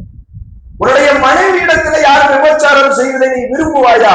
இல்லையா ரசூலுல்லாஹ், நான் விரும்ப மாட்டேன். இப்படியே நபி அவங்க ஒவ்வொரு உன்னுடைய சகோதரி, உன்னுடைய அத்தை, உன்னுடைய மாமி இவர்களிடத்தெல்லாம் யாராவது விபச்சாரத்தில் ஈடுபட்டால் நீ விரும்புவாயா என்று கேட்டபோது அந்த மனிதர் இளைஞர் சொன்னால், யா ரசூலுல்லாஹ், நான் விரும்ப மாட்டேன். நீ விபச்சாரம் செய்ய துணியும் பெண்ணும் கூட யாரோடைய சகோதரியாக இருக்கலாம், யாரோடைய தாயாக இருக்கலாம், யாரோடைய கூட பிறந்த சகோதரியாக இருக்கலாம், ஏதேனும் உறவு இருக்கலாம். எனவே நீ அதை விரும்பாத என்று சொல்லிவிட்டு நபி அவருடைய நெஞ்சில கைய வச்சு துவா செஞ்சாங்க. அல்லாஹும்ம ஃபிர் தம்பா, அல்லாஹும்ம ஃபிர் தம்பா, யா அல்லாஹ் இவர் பாவத்தை மன்னிப்பாயாக, இவர் மறைவிடத்தை ஹராமை விட்டு பாதுகாப்பாயாக, இவருக்கு நல்ல வாழ்க்கையை தருவாயாக என்று நபி ஸல்லல்லாஹு அலைஹி வஸல்லம் அந்த சஹாபிக்கு துவா செஞ்சார். அவருடைய கல்வை சுத்தப்படுத்தி துவா செஞ்சார். இந்த சஹாபி சொல்றாங்க, அதுக்கு பிறகு என் வாழ்க்கையில விபச்சாரம் செய்யும் எண்ணமே எனக்கு வரவில்லை என்கிறார். எவ்வளவு அழகான நடைமுறை வழிமுறையை பாருங்க. பாவம் செய்யணும்னு வந்து கேட்கிறாரு, அவருக்கு எப்படி சொல்லி புரிய வைக்கணுமோ அப்படி சொல்லி புரிய வைக்க நபி முயற்சி செய்து அவரையும் அரவணைத்து துவா செய்து அவரை அந்த பாவ எண்ணத்தை விட்டு விடுவிக்கிறார்கள். நபி ஸல்லல்லாஹு அலைஹி வஸல்லம் நபியினுடைய காலத்துல ஒருத்தர் மது குடிக்கிறவரா இருந்தார். அவர் பேர் அப்துல்லா. அவருக்கு பேரு ஹிமார் என்று சொல்வார்கள். எப்போ வந்தாலும் ரசூலுல்லாஹ்வை சிரிக்க வைக்காம இருக்க மாட்டாங்க. ரசூலுல்லாஹ்ட்ட வந்தாலே சிரிக்க வைப்பார். ஆனா அவரு மதுபானத்தினுடைய அடிமை. மதுபானத்தை குடிச்சிருவாரு, ரசூலுல்லாஹ்ட்ட கொண்டு வருவாங்க, ரசூலுல்லாஹ் தண்டனை கொடுப்பாங்க. மறுபடியும் மதுபானம் குடிச்சிருவாரு, மறுபடியும் ரசூலுல்லாஹ்ட்ட கொண்டு வருவாங்க, ரசூலுல்லாஹ் தண்டனை கொடுப்பாங்க. இப்படி நடந்துட்டு இருந்தப்ப ஒரு பேர் திடீர் என்று சொன்னார், இவர் எத்தனை முறை தண்டனை கொடுத்தாலும் திருந்த மாட்டாரு என்று இவரை சபித்தார்கள். நபி சொன்னாங்க, அவரை சபிக்காதீர்கள் என்று சொல்லிவிட்டு நபி ஸல்லல்லாஹு அலைஹி வஸல்லம் சொன்னார்கள், அல்லாஹ்வின் மீது சத்தியமாக நான் அறிந்தவரை அவர் அல்லாஹ்வையும் ரசூலையும் பிரியப்படுகிறார். ஏதோ ஒரு வகையில அந்த பாவத்துக்கு அவர் அடிமை ஆயிட்டார். அதற்காக நீங்கள் அவரை சபிக்காதீர்கள், அவர் அல்லாஹ்வையும் ரசூலையும் பிரியப்படுகிறார் என்று சொன்னார்கள். நம்ம அவர் ரசூலுல்லாஹ் தண்டனையும் கொடுத்துட்டு தான் இருக்கிறாங்க. இருந்தாலும் அவரை கேவலப்படுத்தி அவரை சபிக்க வேண்டாம் என்று சொல்லி நபி அந்த பாவியும் அரவணைத்து எப்படியாவது அவர் திருத்தப்பட வேண்டும் என்கிற மனநிலையை நபி ஸல்லல்லாஹு அலைஹி வஸல்லம் வெளிப்படுத்தினார். பாவம் செய்யறவனையும் அரவணைக்க, ஒரு தவறு செஞ்சா எப்படி சொன்னா அவன் திருந்துவான்றத நம்ம நினைக்கணுமே ஒழிய அவனை அடித்து மேலும் தவறு செய்யப்படுவதற்கு காரணமாக நாம் அமைந்து விடக்கூடாது. ஒரு நாள் ஒரு ஆராபி பள்ளிவாசலுக்கு வந்தார். அந்த காலத்துல பள்ளிவாசலுக்கு மாதிரி டைல்ஸ், கல்லு, ஃபேன் எல்லாம் கிடையாது. மஸ்ஜித் நபவியுடைய ஆரம்பம் மிக கடுமையான ஒரு சாதாரண மணல். ஒருத்தர் நேரா ஒரு கிராமவாசி வந்து பள்ளிவாசல்ல சிறுநீர் கழிச்சிட்டாரு. சிறுநீர் கழிச்சுக்கிட்டு இருக்கிறாரு. சஹாபாக்கள் ஒரு முகம் பார்த்து கோபம் ஆயிட்டாங்க, தடுக்க போறாங்க. நபி ஸல்லல்லாஹு அலைஹி வஸல்லம் சொன்னாங்க, அவரை தடுக்காதீங்க, ஃபுல்லா கழிக்கிட்டு இருந்தாங்க. இடையிலே அவர் சிறுநீர் கழிப்பதை நீங்கள் தடுத்தால் அவருக்கு உடலுக்கு பாதிப்பு ஏற்படும், நீங்கள் தடுக்காதீர்கள், அவர் சிறுநீர் கழித்து முடிக்கட்டும் என்று சொல்லிவிட்டு அதற்கு பிறகு அவரை கூப்பிட்டு சொன்னார்கள், இவ்வாறு செய்யாதே, இது குர்ஆன் ஓதுவதற்கும் தொழுகுவதற்கும் அல்லாஹ்வை நினைவு கூறுவதற்கான இடம், இது சிறுநீர் கழிப்பதற்கான இடம் அல்ல என்று ஒரு ரிவாயத்திலே நபியே தண்ணியை ஊற்றி கழுவ ஏற்பாடு செய்தார்கள். தாங்களே கழுவினார்கள். இன்னொரு அறிவிப்பிலே சஹாபாக்களை கழுவ செய்ய ஏற்பாடு செய்தார்கள் என்றார்கள். இவர் ஒரு தப்பு செஞ்சிட்டாரு, அதனால அவரை நம்ம என்ன செய்யணும், அடிச்சு துரத்தணும் என்று நபி ஸல்லல்லாஹு அலைஹி வஸல்லம் சஹாபாக்கள்கிட்ட நடந்து கொள்ளவில்லை. அவரை எப்படி புரிய வைத்து தன் பக்கம் அரவணைத்து இந்த தீனுக்கு பக்கபலமாக ஆக்கி கொள்ள வேண்டும் என்பதைத்தான் நபி ஸல்லல்லாஹு அலைஹி வஸல்லம் சஹாபாக்களிடத்தில் நடந்து கொண்டார். அவங்க சொல்றாங்க, சஹாபாக்கள் விஷயத்துல நபி ரொம்ப நன்றி உணர்வோடு இருந்தாங்க. சிலருக்கு நன்றி மறந்துடுவாங்க, பெரிய உதவி செஞ்சிருப்பாங்க. ஒரு கட்டம் ஐயா வரும்போது தான் அடிமட்டத்துல இருக்கிற போது உதவி செய்தவர்களை மறந்து விடுவாங்க. யதார்த்த மனித இயல்பு. தான் அடிப்படையில ரொம்ப ஏழ்மையான இருந்த காலத்திலே உதவியவர்களை இவர் ஒரு உயர்வுக்கு வருகிற போது தனக்கு உதவி செய்தவர்களை தூக்கி விட்டவர்களை மறந்து நன்றி இல்லாமல் போகிற நேரத்துல நபி ஸல்லல்லாஹு அலைஹி வஸல்லம் தனக்கு உதவியாக இருந்த சஹாபாக்களை என்றும் எவ்வளவு உயர்ந்த நிலைக்கு போன போதும் கூட நன்றி உணர்வோடு நினைத்து பார்த்தார். ஒரு கட்டத்துல அபூபக்கர் ரலியல்லாஹு குறித்து சொன்னார்கள், மா நஃபஅனி மாலு அஹதின் கத்து மா நஃபஅனி மாலு அபூபக்கர். அபூபக்கரின் செல்வம் எனக்கு பயனளித்ததை போல் இந்த உலகத்தில் யாருடைய செல்வமும் பயனளிக்கவில்லை என்றார்கள். இவ்வளவு பெரிய இடத்துல உட்கார்ந்துட்டு அபூபக்கர் ரலியல்லாஹுடைய செல்வம் எனக்கு பயன்படுத்ததை போல் யாருடைய செல்வமும் பயனளிக்கவில்லை என்று அபூபக்கரை நன்றி உணர்வோடு நினைத்து பார்த்தார்கள். இன்ன அமன்னா அன்னாசி அலைய பி ஸஹபத்திஹி வ மாலிஹி. தோழமையிலும் செல்வத்திலும் நபிக்கு அபூபக்கர் உதவியதை போன்று யாரும் உதவியதில்லை. நன்றிக்குரியவர்கள் என்று அபூபக்கர் ரலியல்லாஹு நன்றி உணர்வோடு நினைத்து பார்த்தார்கள். இதுவெல்லாம் சஹாபாக்கள் நபியின் மீது அன்பை அதிகப்படுத்துவதற்கான காரணமாக இருந்தது. பெரிய நிலைக்கு வந்தோன நமக்கு உதவி செய்தவர்களை மறக்காமல் நன்றியுணர்வோடு அவர்களுக்கு துஆ செய்வது, அவர்களை நினைத்து பார்க்கிற குணம் நபியிடத்தில் இருந்தது. இந்த குணம் சஹாபாக்களை தீனோடு கட்டி போட்டது. நாலாவது சொல்றாங்க, சில நேரங்கள்ல தங்களுக்கு எதிராக கூட நபி நீதியை நிலைநாட்டினாங்களாம். தங்களுக்கு எதிராக தாங்களே நீதியை நிலைநாட்டினார்கள். ஒரு கட்டத்துக்கு மேல வளர்ந்துட்டோம்னா நம்ம இறங்கி வர்றதுக்கு நமக்கு மனசு வராது. நபி ஸல்லல்லாஹு அலைஹி வஸல்லம் ஹுனைன் போர்ல கலந்து கொண்ட போது ஒருவர் சொல்றாங்க, ஒரு சஹாபி, நான் நபி ஸல்லல்லாஹு அலைஹி வஸல்லம் அருகில என் ஒட்டகத்தில் சென்று கொண்டிருந்தேன். அப்படி சென்று கொண்டிருந்த போது என் காலில் தடிமனான செருப்பு ஒன்று இருந்தது. என்னுடைய ஒட்டகம் நபி ஸல்லல்லாஹு அலைஹி வஸல்லத்துடைய ஒட்டகத்தோடு நெருங்கிய போது என் செருப்பின் ஓரம் நபி ஸல்லல்லாஹு அலைஹி வஸல்லத்துடைய காலில் பட்டு விட்டது. அது நபிக்கு வலியை ஏற்படுத்தியது. அப்போது நபி வலி தாங்க முடியாம தங்களுடைய கைத்தடியால் என் காலில் அடித்து, நீ எனக்கு வலியை ஏற்படுத்தி விட்டாய், என்னை விட்டு சற்று விலகி செல் என்று நபி சொன்னாங்க. நானும் அங்கிருந்து விலகி போயிட்டு அடுத்த நாள் நபி ஸல்லல்லாஹு அலைஹி வஸல்லம் அவர்களை பார்த்தேன். நபி அவர்கள் என்னை தேடிக்கொண்டிருந்தார்கள். தேடி என்ன பார்த்தோம் நபி சொன்னாங்க, நான் பயந்து நேற்று நம்ம போய் அவங்க காலில் நம்ம உரசி அவங்களுக்கு வலியை ஏற்படுத்தணும், வலி தாங்க முடியாம நபி அவங்க கைத்தடியால் நம்மளை அடிச்சாங்க, இதை பற்றி ஏதேனும் கண்டிப்பார்களோ என்று நான் நினைத்து கொண்டு நபியிடத்திலே போன போது நபி சொன்னாங்க, நேற்று நீ உன்னுடைய காலால் என் காலை மிதித்து எனக்கு வலியை ஏற்படுத்தினாய், அதற்கு பதிலாக நான் உன் காலில் கைத்தடியால் அடைத்தேன். அந்த அடிக்கான பரிகாரமாக நான் உனக்கு 80 ஆடுகளை தருகிறேன் என்று சொன்னார். நபி அவர்கள் காலில் வலி ஏற்படுத்தினார், நபி திருப்பி அடிச்சுட்டாங்க. இதுல ஒன்றும் முடிஞ்சிருச்சு. ஆனா இதனால அந்த சஹாபி நபி என்ன கைத்தடியால அடிச்சுட்டாங்கன்னு அவர் மனோநிலையில் ஏதேனும் மாற்றம் வந்து விடுமோ என்று நபி அதற்கு பரிகாரமாக 80 ஆடுகளை அர்ப்பணிப்பாக தந்து அந்த சஹாபியை அரவணைத்துக் கொண்டார் என்றால் பாருங்கள். ஸல்லல்லாஹு அலைஹி வஸல்லம் சொன்னாங்க, தன்னுடைய சகோதரருக்கு பணம் அல்லது மானம் சம்பந்தமாக ஏதேனும் அநியாயம் செய்தவர் தீனார் மற்றும் திர்ஹம் எதுவும் இல்லாத நாள் வருவதற்கு முன்னால் அவரிடத்தில் போய் மன்னிப்பு கேட்டுக்கொண்டார். சொன்னதோடு என்ன நபி வாழ்ந்து காட்டிட்டாங்க. யாருக்காவது நீங்க பணத்துல மோசடி செய்திருக்கிறீர்கள், பணத்துல ஏமாற்றம் செய்திருக்கிறீர்கள் கால சூழலின் காரணமாக, அல்லது யாரோ ஒருவருடைய மானத்தில் நீங்கள் விளையாடி இருக்கிறீர்கள், அவர் மானம் செல்வதற்கு நீங்கள் காரணமாக இருந்திருந்தால் மரணிப்பதற்கு முன்னால், கியாமத் வருவதற்கு முன்னால் அவரிடத்தில் நீங்கள் மன்னிப்பை கேட்டுக் கொள்ளுங்கள் என்று நபி சொன்னாங்க. தன் வாழ்க்கையிலையும் செய்து காட்டினார். அவரை மன்னிச்சு 80 ஆடை கொடுத்து அவர்களை கண்ணியப்படுத்தினார். இது சஹாபாக்கள் அப்படி நபியோடு நெருக்கிச்சு. 5வது சொல்றாங்க, நபி ஸல்லல்லாஹு அலைஹி வஸல்லம் துன்பம், சிரமம், மகிழ்ச்சி அனைத்து நிலையிலேயும் சஹாபாக்களோடு இருந்தார். துன்பம் வந்தாலும் சஹாபாக்கள், மகிழ்ச்சியான நேரத்திலேயும் சஹாபாக்கள், எல்லா நிலையிலேயும் நபி ஸல்லல்லாஹு அலைஹி வஸல்லம் சஹாபாக்களோடு இருந்தது அவர்களுடைய உயர்வுக்கு காரணமாக இருக்கு. நபி ஸல்லல்லாஹு அலைஹி வஸல்லம் சஹாபாக்களோடு அமர்ந்திருந்தாங்க. அப்போ ஒரு சஹாபி தன்னுடைய சின்ன மகனோட வந்தாங்க. சின்ன மகன், அவருக்கு சின்ன பிள்ளை.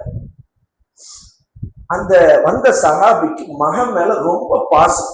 எங்க வந்தாலும் மஜ்லிஸுக்கு வந்தாலும் கூட்டிகிட்டே வந்துருவார் மகனை. நபி ஸல்லல்லாஹு அலைஹி வஸல்லம் சபையில அந்த தந்தை உட்கார்ந்தோட அந்த சஹாபி உட்கார்ந்தோட மகன் என்ன செய்வாரு, பின்னால அவருக்கு முன்னா இருக்கிறவர் முன்னாடி அப்படி பக்கத்துல உட்கார்ந்துக்குவார். ரசூலுல்லாஹும் அதை பார்த்து ரசிப்பாங்க, எவ்வளவு பாசமா இருக்கிறாங்க.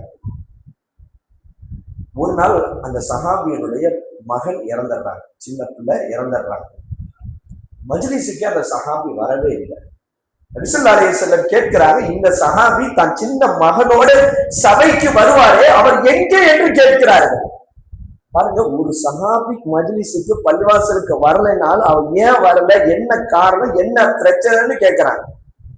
சொல்றாங்க, அவரை பாசமாக வைத்திருந்த அந்த சின்ன மகன் மரணிச்சுட்டாரு, பள்ளிவாசல் கூட அவரோட தான் வருவாரு. இப்ப பள்ளிவாசலுக்கு வந்தா அவர் நினைப்பு வந்து விட்டால் கவலையாக ஆகிவிடுகிறார். எனவே அந்த நினைப்பு தாங்க முடியாமல் வீட்டோடு இருக்கிறார் என்று சொன்ன போது நபி அந்த சஹாபியை சந்திக்க வீட்டுக்கே போயிடுறாங்க. வீட்டுக்கு போய் அந்த சஹாபிட்ட கேட்கிறாங்க, இந்த மாதிரி கேள்விப்பட்டேன் அப்படின்னு கேட்டுட்டு ஒரு ஆறுதலான ஒரு அற்புதமான வார்த்தையை, சுப செய்தியை சொல்லுகிறார்கள். சஹாபியே, உன் மகன் உயிரோடு இருந்து வாழ்நாள் முழுக்க உன்னோடு இருப்பது உனக்கு மகிழ்ச்சியா, அல்லது நாளை நீ சொர்க்கத்தின் ஒரு வாசலுக்கு வந்தால் அங்கே உன்னுடைய மகன் உனக்கு முன்னால் சென்று அந்த வாசலை திறந்து வைத்து என் வாப்பா வந்தாருன்னு எதிர்பார்த்து உன்னை சொர்க்கத்திற்கு கைவிடித்து அழைத்து செல்வது மகிழ்ச்சியா என்று கேட்கிறார். தந்தை சொன்னாங்க, ரசூலல்லாஹ், என் மகன் என் வாழ்நாள் முழுக்க என்னோடு இருப்பதை விட சொர்க்கத்தின் வாசலில் எனக்காக காத்துக் கொண்டிருப்பதை நான் விரும்புகிறேன் என்று சொன்ன போது நபி சொன்னாங்க, கவலைப்படாதீங்க, உங்க மகன் சொர்க்கத்துடைய வாசல்ல உங்களுக்காக காத்து கொண்டிருக்கிறார். வந்த நபி சுப செய்தி மட்டும் சொல்லி அவரை அப்படி ஆசுவாசப்படுத்தி அவர்களை அந்த கவலையிலிருந்து விடுவித்தார்கள். நாம எந்த அளவுக்கு நம்ம ஜமாத்தை நம்ம எல்லாரையும் நம்ம அரவணைக்கிறோம். சொந்த மௌத்து கூட நம்ம என்ன, சொந்தக்காரங்க மரணத்துக்கு கூட ஏதோ ஒரு ஜென்ம பகையில நம்ம போறது இல்லை. அவருக்கு நான் போக மாட்டேன், அவருடைய மகிழ்ச்சியில நான் கலந்து கொள்ள மாட்டேன், அவருடைய துன்பத்துல கலந்து கொள்ள மாட்டேன், அவருடைய மரணத்தை குறித்து விசாரிக்க மாட்டேன் என்று நாம் பிடிப்போடு இருக்கிறோம். ஆனால் நபி ஸல்லல்லாஹு அலைஹி வஸல்லம் சஹாபாக்களின் மகிழ்ச்சியிலும் துன்பத்திலும் எல்லா நிலையில இருந்தார்கள். சஹாபாக்கள் பலமானவர்களாக ஈமானில் தெரிந்தார். ஆறாவது, நபி ஸல்லல்லாஹு அலைஹி வஸல்லம் ரொம்ப வீரமானவர்களாக இருந்தாங்க, கோழையா இல்லை. ஒரு தலைவருடைய அழகு ரொம்ப வீரமானவர்களாக இருந்தாங்க. எப்படி இருந்தாங்க? நபி ஸல்லல்லாஹு அலைஹி வஸல்லம் ஒரு நாள் திடீர்னு மதீனால பயங்கரமான சத்தம், இரவு நேரத்தில் மிக கடுமையான சத்தம். வீடுகளிலே இருந்த எல்லா சஹாபாக்களும் ரோட்டுக்கு வந்து விட்டார்கள். என்ன சத்தம், என்ன சத்தம், ஏதோ நடந்து விட்டதோ என்று பயத்திலே வருகிற போது நபி ஸல்லல்லாஹு அலைஹி வஸல்லம் எல்லோருக்கும் முன்னதாக, பயப்படாதீங்க பயப்படாதீங்க, நான் என்னன்னு போய் பார்த்துட்டு வர்றேன்ட்டு ஒரு சாதாரண ஒரு ஒட்டகத்திலே ஏறி அந்த இடத்தை நோக்கி நபி அவங்க எந்த பாதுகாப்பும் இல்லாமல் தானாக துணிந்து அங்க போய் பார்த்து விட்டு அங்க என்ன சத்தம் என்று தெரிந்து விட்டு சஹாபாக்களை சொன்னாங்க, பயப்படாதீங்க, ஒண்ணு இல்லை, ஏதோ ஒரு சத்தம் தான், நீங்க யாரும் பயப்படாது, வீட்டுக்கு போக வேண்டாம். அவன் என்னமோ சத்தம் அப்படின்னு பின்வழியா ஓடல நபி.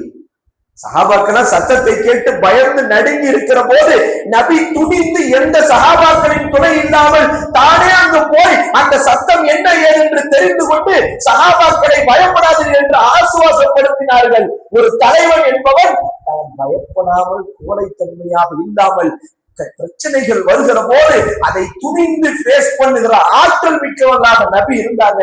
சஹாபாக்கள் நபியோட ஒட்டி இருந்தாங்க. ஏழாவது சொல்றாங்க, ரொம்ப முக்கியமான விஷயம். நபி ஸல்லல்லாஹு அலைஹி வஸல்லம் ஒரு அபூ ஹுரைரா ரலியல்லாஹு சொல்றாங்க, சஹாபாக்களோட நபி ஆலோசனை செஞ்ச மாதிரி யாரையும் நான் பார்த்ததில்லை. எல்லா விஷயத்திலையும் நபிட்ட ஆலோசனை, நபி ஸல்லல்லாஹு அலைஹி வஸல்லம் சஹாபாக்கள்கிட்ட ஆலோசனை பண்ணுவாங்க. அதான் மஷூரால பரக்கத்து இருக்கு, மஷூரால பரக்கத்து இருக்கு. எல்லாரையும் ஒண்ணு சேர்த்து ஒவ்வொருத்தருடைய கருத்துக்களை கேட்டு அந்த மஷூரா அடிப்படையிலே முடிவு செய்வதிலே ஒரு பரக்கத்து இருக்கிறது. நபி ஸல்லல்லாஹு அலைஹி வஸல்லம் சஹாபாக்களிடத்திலே மஷூரா செய்யாம எந்த காரியத்தையும் நபி செய்யறதில்லை. அதிகமான காரியங்கள் சஹாபாக்களின் மஷூராவோடு ஆலோசனையோடு தான் செய்தார்கள் என்று சொல்கிறார். பத்ர் போர்ல ஒரு நிகழ்வு நடக்கிறது. பத்ர் போர்ல முஸ்லிம்களும் குறைஷிகளும் பத்ர் களத்துல சந்திக்க போறாங்க. நபி ஸல்லல்லாஹு அலைஹி வஸல்லம் தன்னுடைய படையோடு முன்னேறி குறைஷிகளுக்கு முன்னாடியே பத்ருடைய நீர்நிலை ஒண்ணு அங்க இருக்கு, அங்க அடையறாங்க. அந்த நீரின் மீது கட்டுப்பாட்டை, எதிரிகளுக்கு அந்த நீர் போகாம இவங்க கட்டுப்பாட்டுல வச்சுக்கிறதுக்கு முடிவு செய்யறாங்க. அந்த இடத்துக்கு போறாங்க, போயிட்டு இருக்கிறாங்க.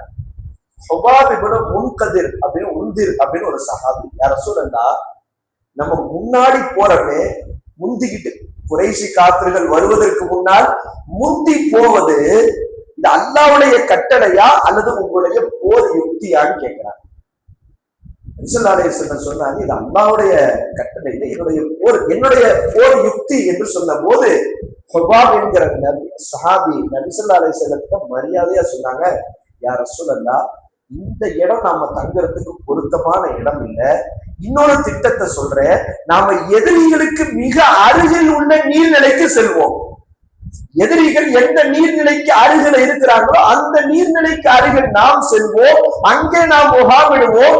அந்த நீர்நிலையை எதிரிகள் பயன்படுத்தாத வகையில் மூடி விடுவோம். அங்கு ஒரு நீர் தொட்டி அமைத்து அதில் தண்ணீரை நிரப்பிக் கொள்வோம். பிறகு எதிரிகளிடத்திலே போரிடுவோம். நாம் தண்ணீர் குடிக்க முடியும், எதிரிகள் தண்ணீர் குடிக்க முடியாது என்று கூறிய போது எனக்கு தெரியாதா, எனக்கு கருத்து சொல்ல வந்துட்டியா, எனக்கு நீ ஆலோசனை சொல்ல வந்துட்டியா அப்படின்னு சொல்லல. அந்த சஹாபிட்ட சொன்னாங்க, நீ நல்ல ஆலோசனை தந்திருக்கேன், நீ நல்ல ஆலோசனையை தந்திருக்கிறாய் என்று சொல்லி அதை நடைமுறைப்படுத்தி பதிர்களத்திலே எதிரிகளை கலங்க வைத்தார்கள் என்று வரலாற்றிலே பார்க்கிறோம். நபி ஸல்லல்லாஹு அலைஹி வஸல்லம் எந்த ஒரு விஷயமாக இருந்தாலும் சஹாபாக்களிடத்தில் ஆலோசனை செய்கிற பண்பு இருந்தது. இது சஹாபாக்களுக்கு நபியின் மீதும் தீனின் மீதும் நம்பிக்கை அதிகப்படுத்தியது. எட்டாவது சொல்றாங்க, துயரங்கள்ல நபி சஹாபாக்களுக்கு உதவியா இருந்தாங்க. ஒரு சஹாபி நபி ஸல்லல்லாஹு அலைஹி வஸல்லம் காலத்துல பணங்கள் வாங்கி விற்கிற வியாபாரம் செய்யறதா இருந்தாங்க. அப்படி வியாபாரம் செய்யும் போது ஒரு பெரிய இழப்பு ஏற்பட்டு, பெரிய இழப்பு. அதனால மிகப்பெரிய கடன் அந்த சஹாபிக்கு ஏற்பட்டு விட்டது. நபி அவங்களுடைய அந்த இக்கட்டான நிலைமை அதை புரிந்து கொண்டு சஹாபாக்கள் இருக்கிற சபையிலே சொன்னார்கள், உங்களுடைய சகோதரர் பண வியாபாரம் செய்து மிகப்பெரிய நஷ்டத்திற்கு ஆளாகி கடனாகி விட்டார்கள். நீங்கள் இவருக்கு உதவி செய்து தர்மம் செய்து அந்த கடனை விட்டு அவரை விடுவீங்கள் என்று சஹாபாக்களிடத்திலே சொன்னார்கள். எல்லா சஹாபாக்களும் தங்களால் முடிந்த உதவியை செய்தார்கள். சஹாபாக்கள் கொடுத்த அந்த பணத்தினுடைய அளவை விட அவர் கடன் பெரிதாக கொடுத்து செட்டில்மெண்ட் பண்ணிட்டு இன்னும் கொஞ்சம் செட்டில்மெண்ட் இருந்துச்சு. யார்கிட்ட அவங்க கடன் வாங்கிட்டு அவரை கூப்பிட்டு சொன்னாங்க, நீங்க எது கிடைக்கிறதோ அதை எடுத்துட்டு போங்க, மீதி இருக்கிறத அவருக்காக அல்லாவுக்காக நீங்க அதை விட்டுருங்கன்னு சொல்லி அந்த அந்த அந்த நபர்கிட்ட சொல்லி அனுப்பி வச்சாங்க. அப்ப கடன்ல மாட்டிக்கிட்டாரு, அவர் வியாபாரம் செய்து மாட்டிக்கிட்டாரு, அவருடைய கேர்லெஸ்ல மாட்டிக்கிட்டாருன்னு அவரை தள்ளி போக செய்யவில்லை. அதை எப்படி சரி செய்வது என்று சஹாபாவுடைய அந்த வாழ்க்கையை, அந்த கடனிலிருந்து அவரை எப்படி விடுவிக்க முடியும் என்று அவர் துணிந்தார். நபி ஸல்லல்லாஹு அலைஹி வஸல்லம் துணிந்தார்கள். அந்த சஹாபியினுடைய மனதில் ஈமான் அதிகரித்தது. நம்ம சமுதாயத்திலிருந்து எந்த அளவுக்கு ஒதுக்கி வைக்கிறோமோ அந்த அளவுக்கு அவங்க வேற பாதையை நோக்கி போயிடுவாங்க. புதுசா இஸ்லாத்துக்கு வர்றவங்களுடைய நிலைமெல்லாம் அப்படிதான். புதுசா இஸ்லாத்துக்கு வந்துடுறாங்க, வந்த பிறகு பார்த்தா அரவணைக்கு ஆள் இல்லை, பொண்ணு கூட கிடைக்க மாட்டேது, மாப்பிள்ளை கிடைக்க மாட்டேது. வந்த பிறகு ஏன் வந்தோம் என்று வந்த பாதையிலே திரும்பி செல்பவர்கள் எத்தனையோ பேர். இந்த வெறுத்து போய் சில பேர் சொல்ல அது பேச வராமையே இருக்கலான்றாங்க. இதற்கு காரணம் என்ன? அதாவது ஜகாத்துல கொடுக்க வேண்டிய நபர்கள் அல்லாஹ் குர்ஆன் போடுகின்ற பட்டியல்ல ஒரு பட்டியல் புதிதாக இஸ்லாத்திற்கு வந்தவர், அவர் இஸ்லாத்தின் மீது இன்னும் பிடிப்பாக வேண்டும் என்பதற்காக ஜகாத்து கொடுக்கப்பட வேண்டியவருடைய பட்டியலில் அவர் பெயரையும் அல்லாஹ் குர்ஆனில் சேர்த்திருக்கிறார்.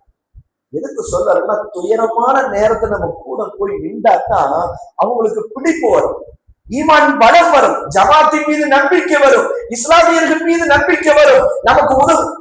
இதைத்தான் சிலர் பயன்படுத்தி கொண்டு மதம் மாற்றுகிற யுக்தியை பயன்படுத்துகிறார். வாங்க உங்களுக்கு எல்லாம் நாங்க செய்யறோம், எல்லாம் செய்யறோம், இது பண்றோம் அது பண்றோம் போறாங்க. அது கடைசியாக கொள்கையிலும் சிதறி போவர்கள் எத்தனையோ பேர். அதே நேரத்திலே இஸ்லாத்தின் கலிமாவை விட்டு வெளியே போவர்கள் எத்தனையோ பேர் என்பதை நாம் பார்க்கிறோம். 9வது சொல்றாங்க, நபி ஸல்லல்லாஹு அலைஹி வஸல்லம் யார் நோய்வாய்ப்பட்டால் வீட்டுக்கு போய் சந்திப்பாங்க. அந்த சஹாபியுடைய வீட்டுக்கே போய் விடுவாங்க. ஸைத் இப்னு அர்கம் என்கிற ஒரு சஹாபி சொல்றாங்க, எனக்கு ஒரு நாள் கண் நோய் ஏற்பட்டு விட்டது, எனக்கு ஒரு வகையான நோய் கண்ணில ஏற்பட்டு விட்டது. நபி ஸல்லல்லாஹு அலைஹி வஸல்லம் என்னுடைய நோய்களை விசாரிக்க வீட்டுக்கு வந்து விட்டார். ஒரு கண் நோய் ஏற்பட்டுச்சா வீட்டுக்கு போய் நபி ஸல்லல்லாஹு அலைஹி வஸல்லம் நோய்களை விசாரிக்கிறாங்க. போய் சொன்னாங்க அந்த சஹாபிட்ட, நீங்க நோயிலிருந்து குணம் ஆயிட்டாங்க. அப்படி சந்திச்சாங்க, கொஞ்ச நாள்ல குணம் ஆயிட்டாங்க. அப்ப கேட்டாங்க, உங்களுடைய கண்கள்ல இருக்கக்கூடிய அந்த நோய் சரியாகாம இருந்திருந்தா நீ என்ன செஞ்சிருப்பேன்னு கேட்டாங்க. கண் நோய் சரியாயிருச்சு, சரியாகாம இருந்திருந்தா நீ என்ன செய்திருப்பாய் என்று கேட்டார்கள். அந்த சஹாபி சொன்னார்கள், யா ரசூலல்லாஹ், அப்படியே அந்த நோய் சரியாகாம இருந்திருந்தால் நான் பொறுமையாக இருந்திருப்பேன், அல்லாஹ்விடத்தில் நற்கூலியை எதிர்பார்த்திருப்பேன் என்று சொன்ன போது நபி அவருக்கு சுப செய்தி சொன்னாங்க, உன்னுடைய கண் நோய் பாதிக்கப்பட்டிருந்த நிலையிலே நீ பொறுமையாக இருந்து அது சரியாகாமல் இருந்திருந்தால் அல்லாஹ் உனக்கு அதற்கு பதிலாக சுவனத்தை வாசிப்பார்கள். ஒரு நோய் வந்தா அந்த நோய் சரியாகாம போனா அவர் சொர்க்கவாசியில் நபி சுப செய்தி சொல்லி அவரின் ஈமானை பாதுகாத்தார். நீங்க என்ன செய்யற, நோய் வந்துட்டா அவனுக்கு கண்ணே இல்லையா, இரக்கமே இல்லையா, அவனுக்கு எதுவுமே இல்லையா என்கிற மனநிலைக்கு போய்விடுகிற நம்முடைய சமுதாயத்தை பார்க்கிறோம். ஆனா நபி சொன்னாங்க, உன்னுடைய காலில ஒரு முள்ளு குத்தினாலும் கூட அதற்கு நீ பொறுமையாக இருந்தாலும் அதற்கு பகரமாக சுவனத்தின் உன்னுடைய அந்தஸ்து உயர்த்தப்படும் என்று சொன்னார். ஒரு அழகான அரவணைப்பு. இன்னொரு சஹாபி நபி ஸல்லல்லாஹு அலைஹி வஸல்லம் தன்னுடைய சஹாபாக்களுடைய ஜனாசாக்கள்ல அவங்க கலந்துக்கிட்டாங்க. ஜனாசாக்கள்ல கலந்துக்கிறது இத்திபாஉ ஜனாயிஸ், ஜனாசாவை பின்தொடர்வது, ஜனாசாவுடைய தொழுகையிலே கலந்து கொள்வது, அடக்கஸ்தலத்தை அந்த அடக்கம் பண்ணுகின்ற நேரத்திலே கலந்து கொள்வது கீராத்துடைய 2 கீராத்துடைய நன்மை என்று சொன்னார்கள். 2 கீராத் என்றால் உஹது மலை அளவு நன்மை என்று ஹதீஸிலே பார்க்கிறோம். நபி சஹாபாக்கள்ல யார் வீட்டுல ஜனாசா ஏற்பட்டாலும் அந்த ஜனாசாவிலே கலந்து துவா செய்வதற்கு தயாராகும். இன்னும் அப்பாஸ் எல்லாம் அறிவிக்கிறாங்க, நபி ஸல்லல்லாஹு அலைஹி வஸல்லம் அடிக்கடி நோய் விசாரித்து வந்து ஒரு மனிதர் இருந்தார். ஒரு நாள் அவர் இரவு நேரத்துல மௌத்தாயிட்டார், நைட் நேரம் மௌத்தாயிட்டார். இரவு நேரத்துல மௌத்தானதுனால அவருடைய குடும்பத்தார்கள், அந்த காலத்துல லேட் பண்ண மாட்டார், 2 நாள் 3 நாள் அப்படிதான் கிடையாது, நைட்டு மௌத்தானாரு, நைட்டே அடக்கம் பண்ணிட்டாங்க, நபிகிட்டயே சொல்லாம. மறுநாள் காலையில அந்த மரண செய்தி கேள்விப்பட்டோன்னு நபி ஸல்லல்லாஹு அலைஹி வஸல்லம் சஹாபாக்களை கேட்டாங்க, அவருடைய மரண செய்தி எனக்கு நீங்கள் ஏன் தெரிவிக்கவில்லை என்று கடிந்து கொண்டு, இரவு நேரமாக இருந்தால்தான் நாங்கள் உங்களுக்கு சொல்லலை. யாரும் சொல்ல, இருட்டு, அந்த காலத்துல லைட் எல்லாம் கிடையாது, அதனால் நாங்கள் சொல்லவில்லை என்று சொன்ன போது நபி கோபப்பட்டு அவருடைய கபர் எங்கே என்று கேட்டு அந்த கபருக்கு சென்று நபி ஸல்லல்லாஹு அலைஹி வஸல்லம் தொழுது ஜனாஸா தொழுது அந்த சஹாபிக்காக துஆ செய்தார்கள் என்று வரலாற்றிலே பார்க்கிறோம். துஆ செஞ்சாங்க. இன்னொரு சஹாபியோட வரலாற்றுல தல்ஹா இப்னு வரா அப்படின்னு ஒரு சஹாபி, அவங்க சக்கராத்துல இருக்கிறாங்க. நபி ஸல்லல்லாஹு அலைஹி வஸல்லம் போய் நோய் நலம் விசாரிக்க போறாங்க. நபி ஸல்லல்லாஹு அலைஹி வஸல்லம் சந்திச்சுட்டு அவரு மௌத்தாக போறாருன்னு தெரிஞ்சிருச்சு. அவரு பாருங்க, அந்த சஹாபி, நான் நைட்டு மௌத்தாயிட்டா ரசூலுல்லாஹ்ட்ட சொன்னாரு, நைட் நேரத்துல வந்து அவங்க வந்து சிரமப்படக்கூடாது, என்னை உடனே அடக்கம் செய்து விடுங்கள், ஏன்னா அடக்கம் உடனே செய்யணும், அது நைட் நேரமா இருக்கிறாங்க, நபிகிட்ட சொல்லாதீங்க, அவங்களுக்கு அதனால சிரமம் ஏற்பட்டு விடும் என்று சொன்னாரு. அவர் மௌத்தாயிட்டாரு. நபி ஸல்லல்லாஹு அலைஹி வஸல்லம் அடுத்த நாள் இந்த செய்தியை கேள்விப்பட்டு கோபப்பட்டார்கள். சஹாபாக்களோடு அவருடைய கபருக்கு போய் ஜனாசா தொழுது அந்த சஹாபிக்காக துஆ செய்தார்கள் என்றெல்லாம் வரலாற்றை நாம் பார்க்கிறோம். அப்ப யாருடைய ஜனாசாவிலும் நபி ஸல்லல்லாஹு அலைஹி வஸல்லம் சஹாபாக்களுடைய ஜனாசாவிலே முந்திக் கொண்டு கலந்து கொண்டார்கள். இப்படி எல்லாம் நபி அவங்கள்ட்ட ஒழுங்காக அரவணைத்து நடந்து கொண்டவருடைய விளைவு நபி தன்னுடைய குணத்தான சஹாபாக்கள் வென்றார். குணம்தான் இங்க, குணம்தான் வென்றது. அவருடைய அந்த குணம், அவர்கள் நடந்து கொண்ட விதம், இதுவெல்லாம் அந்த சஹாபாக்களை தீனின் பக்கம் கொண்டு சேர்த்தது. ஒரே ஒரு நிகழ்வு, ஸைத் இப்னு ஸஅனா என்கிற ஒரு யூத அறிஞர் நபி ஸல்லல்லாஹு அலைஹி வஸல்லம் சஹாபாக்களோடு இருக்கிற போது ஒரு சஹாபி அவருக்கு கடன் தேவைப்படுது. நபி ஸல்லல்லாஹு அலைஹி வஸல்லம் அவருக்கு உதவுவதற்கு நபிகிட்ட காசு இல்லை. அப்ப அந்த யூதர் வர்றாரு, அந்த யூதரிலிருந்து ஸைத் இப்னு ஸஅனான்ற யூதரிலிருந்து காசு வாங்கி கடனாக வாங்கி இவருக்கு கொடுக்கிறாங்க. ஒரு பேரிச்சம்பழம் அளவு, அதாவது மாசம் மாசம் உங்களுக்கு நான் பேரிச்சம்பழமா கொடுத்துட்றேன், அவருக்கு என்ன செய்யுங்க, இந்த கடனை கொடுங்க, காசை வாங்கி கொடுத்துட்றாங்க. சொன்ன காலத்திற்கு முன்னதாகவே அந்த இவ்வளவு நாள் டைம் எடுத்துக்கிட்டு அந்த டைம்ல நான் கொடுத்துட்றேன், அந்த டைம் வர்றதுக்கு முன்னாடியே இந்த யூதர் நபியினுடைய வீட்டிற்கு முன்னால் வந்து முகமதை நீ திருப்பி கொடுக்க மாட்டியா என்று கடுமையான வார்த்தையால் அவர் திட்டுகிறார், கடுமையா பேசுறாரு. எந்த அளவுக்குன்னா நபி அவர்களுடைய சட்டையும் மேலாடையும் பிடிச்சு கேட்கிறார், கொடுக்க பின்ன டேட்டே வரல, கடுமையாக அவர் திட்டி கேட்கிறார். பார்த்து உமரடி எல்லாம் கடுமையான கோபம் வந்துச்சு. அதுவும் எல்லாம் அல்லாவின் எதிரியே என்ன செய்கிறாய், உனக்கான நேர காலம் வருவதற்கு முன்னால் நபியினுடைய சட்டையை பிடித்து இவ்வளவு கடுமையான வார்த்தையை பேசுகிறேயே என்று சொன்ன போது நபி கோபப்படல, உங்களை நீங்க அமைதியா இருங்க, நீங்க செய்ததை காட்டிலும் வேறு ஒன்றைத்தான் நான் இருவரும் உங்களிடமிருந்து அதிகம் எதிர்பார்த்தோம், என்னிடம் அழகான கடனை நிறைவேற்றுமாறு நீங்க சொல்லி இருக்கணும், எனக்கு நல்லபடியா கடனை திருப்பி கொடுத்துருங்கன்னு சொல்லி இருக்கணும், அவர்கிட்ட அழகான முறையில கடனை திருப்பி கேளுங்கன்னு சொல்லி இருக்கணும், அதை விட்டுட்டு அவர் மேல நீங்க கோபப்படுறீங்களே என்று சொல்லிவிட்டு உமர் அல்லாஹ்வை பார்த்து சொன்னார்கள், அவருக்கு கொடுக்க வேண்டிய கடனை நீங்கள் அடைத்து விட்டு அவருக்கு எக்ஸ்ட்ரா 20 சா பேரிச்சம்பழத்தை கொடுங்கள் என்று சொன்னார். திருப்பி கடன் செலுத்துவது வேண்டிய அந்த நாள் வருவதற்கு முன்னதாகவே அந்த யூதர் வந்து நபியிடத்திலே கடுமையான வார்த்தையை பேசியது மட்டுமில்லாமல் நபியின் சட்டையை பிடித்து இழுத்தார். ஆனால் நபி அந்த நிலையிலேயும் கோபப்படாமல் கோபப்பட்ட உமர் ரலியல்லாஹுவை அமைதிப்படுத்தி அவருக்கு உபதேசம் செய்துவிட்டு உமரை அழைத்து சொன்னார்கள், நான் கொடுக்க வேண்டிய அந்த கடனை நீங்கள் அந்த அளவை கொடுத்து விட்டு அதிகப்படியாக 20 சா பேரிச்சம்பழத்தை எக்ஸ்ட்ராவா கொடுங்க. எதுக்கு அந்த கூடுதல், எதுக்கு அந்த எக்ஸ்ட்ரா? அவர் கோபப்பட்டு பேசும்போது நீங்க அவரை பயம்புறுத்துனீங்கல்ல, வெட்டிடுவேன் குத்திடுவேன் பயம்புறுத்துனீங்கல்ல, அந்த பயம்புறுத்தலுக்காக அவருக்கு எக்ஸ்ட்ரா 20 சா பேரிச்சம்பழம் தான். உமரெல்லாம் இத கொடுக்க போனோன்னு அந்த யூதர் தனியா கூப்பிட்டு சொன்னாங்களா, அந்த ஸைத் இப்னு ஸஅனா, நான் இவங்கதான் நபின்னு சில அடையாளங்கள் எங்கள் வேதத்திலே பார்த்திருக்கிறேன், எல்லா அடையாளமும் பொருந்தி போனது, ஒரே ஒரு அடையாளத்தை நான் பிராக்டிக்கலா என் லைஃப்ல அவங்க லைஃப்ல நடத்தி அதை உணர ஆசைப்பட்டேன். என்ன அதுல இருந்தது? எவ்வளவு கோபப்படுத்தினாலும் நபி கோபப்பட மாட்டார். அவர்களின் பொறுமையும் சகிப்புத்தன்மையும் அவர்களின் கோபத்தை மிகைத்து நிற்கும் என்று எங்கள் வேதத்திலே சொல்கிறது. எனவே அவர்களை கோபப்படுத்தி பார்க்க நான் ஆசைப்பட்டேன். அது உண்மைதான், எவ்வளவு கோபப்படுத்தினாலும் அவர்களின் பொறுமையும் சகிப்புத்தன்மையும் அவர்களின் கோபத்தை மிகைத்துதான் இருந்தது என்பதை நான் உணர்ந்தேன். எனவே நான் கலிமா லா இலாஹ இல்லல்லாஹ் முஹம்மது ரசூலுல்லாஹ் என்ற கலிமாவை சொல்லி ஈமான் கொண்டேன் என்று சொன்னார். ஆச்சரியப்படுகின்ற வகையிலே எவ்வளவு துன்பங்கள் தனக்கு கிடைத்தாலும் நபி திரும்பி கோபப்படாதவர்களாக இருந்ததை நாம் பார்க்கிறோம். சொல்றாங்க பணிவா இருந்தாங்க, ரொம்ப பணிவு. சுப்ஹானல்லாஹ், இந்த பணிவு மன் தவாலஅ ரஃபஅஹு அல்லாஹ், யார் பணிவோடு இருக்கிறாரோ அல்லாஹ் அவரை உயர்த்துவார்.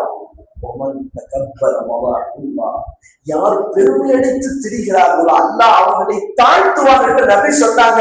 வாழ்க்கையில சஹாபாக்களிடத்திலே நபி பணிவோடு நடந்து கொண்டார். எந்த அளவுக்கு பாருங்க, ஒரு பயணம் சஹாபாக்களோடு பயணத்துல இருக்கிற போது உணவு தயாரிக்க வேண்டிய நேரம் ஏற்படுகிறது. அப்ப ஒவ்வொருத்தருக்கும் ஒரு வேலை பிடிச்சு கொடுக்குறாங்க. நீ காய்கறி வெட்டு, நீ சமையல் செய்ய, நீ பாத்திரத்தை ரெடி பண்ணு எல்லாம் சொன்ன நபி அதுல ஒரு பொறுப்பு எடுத்துக் கொண்டார்கள். சமைப்பதற்கு நான் விறகை எடுக்கிற பொறுப்பை எடுத்துக் கொள்கிறேன் என்று விறகு அங்க போயிட்டார். சொன்னாங்க, யாரும் சொல்லலாம், இந்த வேலையை நாங்களே செஞ்சிருவோமே, நீங்கள் உங்களுடைய வேலையை செய்யுங்கள், நான் என்னுடைய வேலையை செய்கிறேன் என்று சமைப்பதற்கு விறகை எடுத்து நபி அவர்கள் தன் பணிவை சஹாபாக்களிடத்திலே வெளிப்படுத்தினார். நான் ஒரு தலைவன், நான் ஒரு நபி, அல்லாஹ்வுக்கு பிடித்த நபி, நான் உட்கார்ந்து நீங்க சமைச்சு கொடுங்க, நான் சாப்பிடுறேன்னு சொல்றது நபி. அவங்களோட சேர்ந்து தனக்கும் ஒரு வேலையை பிக்ஸ் பண்ணி கொண்டு அந்த சஹாபாக்களுக்கு உறுதியாக இருந்தார்கள் என்று பார்க்கிறோம். குழந்தைகளுக்கு கூட பணிவா நடந்துட்டாங்க. ஸல்லல்லாஹு அலைஹி வஸல்லம் குழந்தைகளை கடந்து செல்லும் போதுதான், சின்ன பிள்ளைங்க மக்கா மதீனால அப்படி நபி கடந்து போகும்போது அவங்க சலாம் சொல்ல மாட்டாங்க, அந்த சின்ன பிள்ளைகளுக்கு இவங்க சலாம் சொல்லுவாங்க. இன்னைக்கு நம்ம பெரிய ஆட்களுக்கு சலாம் பதில் சலாம் அப்படி முறைச்ச மாதிரியே போறாங்க. இஸ்லாம் வலைக்கும் அஜத்து சொல்ற, ஆனா சரி பாப்போம் இஸ்லாம் வலைக்கும் சொல்லுவோம். அவங்க நம்ம கண்டுக்காம வேணும்னே போறாங்களா, அது வேற சிந்தனையில போறாங்களா, அது என்னன்னு நமக்கே புரியாது. ஸல்லல்லாஹு அலைஹி வஸல்லம் சின்ன பிள்ளைங்க ரோட்ல விளையாண்டுட்டு இருப்பாங்க, இவங்க போய் சலாம் சொல்லுவாங்க. அந்த பிள்ளைங்களுடைய மனசுல எப்படி ஒரு பாசம் வரும் பாருங்க. நபிகளுக்கு சலாம் சொன்னாங்க, நபி அவர்கள் எங்களுக்கு சலாம் சொன்னார்கள் என்கிற அந்த அன்பு பாசம் சின்ன பிள்ளைகளுக்கு ஆட்டோமேட்டிக்காக அது உருவாகிவிடும். நபி சின்ன பிள்ளைங்களுக்கு அப்படி நடந்துக்கிட்டாங்க. சஹாபாக்களுடைய விஷயத்துல ரொம்ப அழகா அவங்கள வழி நடத்தினாங்க. ஒரு நாள் தொழுதுட்டு இருக்கிறாங்க சஹாபாக்கள், நபி இமாமா இருக்கிறாங்க. தொழுதுட்டு இருக்கும் போது ஒருத்தர் துப்பிட்டார். உடனே ஒருத்தர் எருகமுக்கல்லான்ட்டார். தொழுகைக்குள்ள பதில் சொல்லக்கூடாது. மக்கள் எல்லாம் அப்படியே அவர்கள் வெறிச்சு பார்க்கிறாங்க, தொழுகையில் நடக்குது. இவர் திருப்பி தொழுகைக்குள்ள இருந்துகிட்டே ஏன் எல்லாரும் என்ன பாக்குறீங்கன்னு கேட்கிறாரு. எல்லாரும் ஏன் என்ன பாக்குறீங்க? மக்கள் எதுவும் பதில் சொல்லாம அவர் தொடையை தட்டி அமைதிப்படுத்திடுறாங்க. தொழுகை முடிஞ்சோட ஸல்லல்லாஹு அலைஹி வஸல்லம், என்னுடைய தாயும் தந்தையும் உங்களுக்கு அர்ப்பணமாகட்டுமாக என்று சொல்லிவிட்டு பின்னாடி ஒரு அந்த இது யாருன்னு கேட்டாங்க, என்ன ஏதுன்னு கேட்டு ரசூலுல்லாஹ் திருத்தி கொடுக்குறாங்க. தொழுகை என்பது மக்கள் பேசுவதற்கான இடம் அல்ல, அதிலே தஸ்பீஹ் தக்பீர் கிராத்துல் குர்ஆனை செய்யக்கூடாது என்று ரொம்ப பக்குவமா எடுத்து சொல்றாங்க. யாருன்னு கேட்கல, யார் எருகமுல்லா சொன்னதுன்னு கேட்கல, எதுவுமே கேட்கல, இதை மட்டும் சொன்னாங்க. போனார்.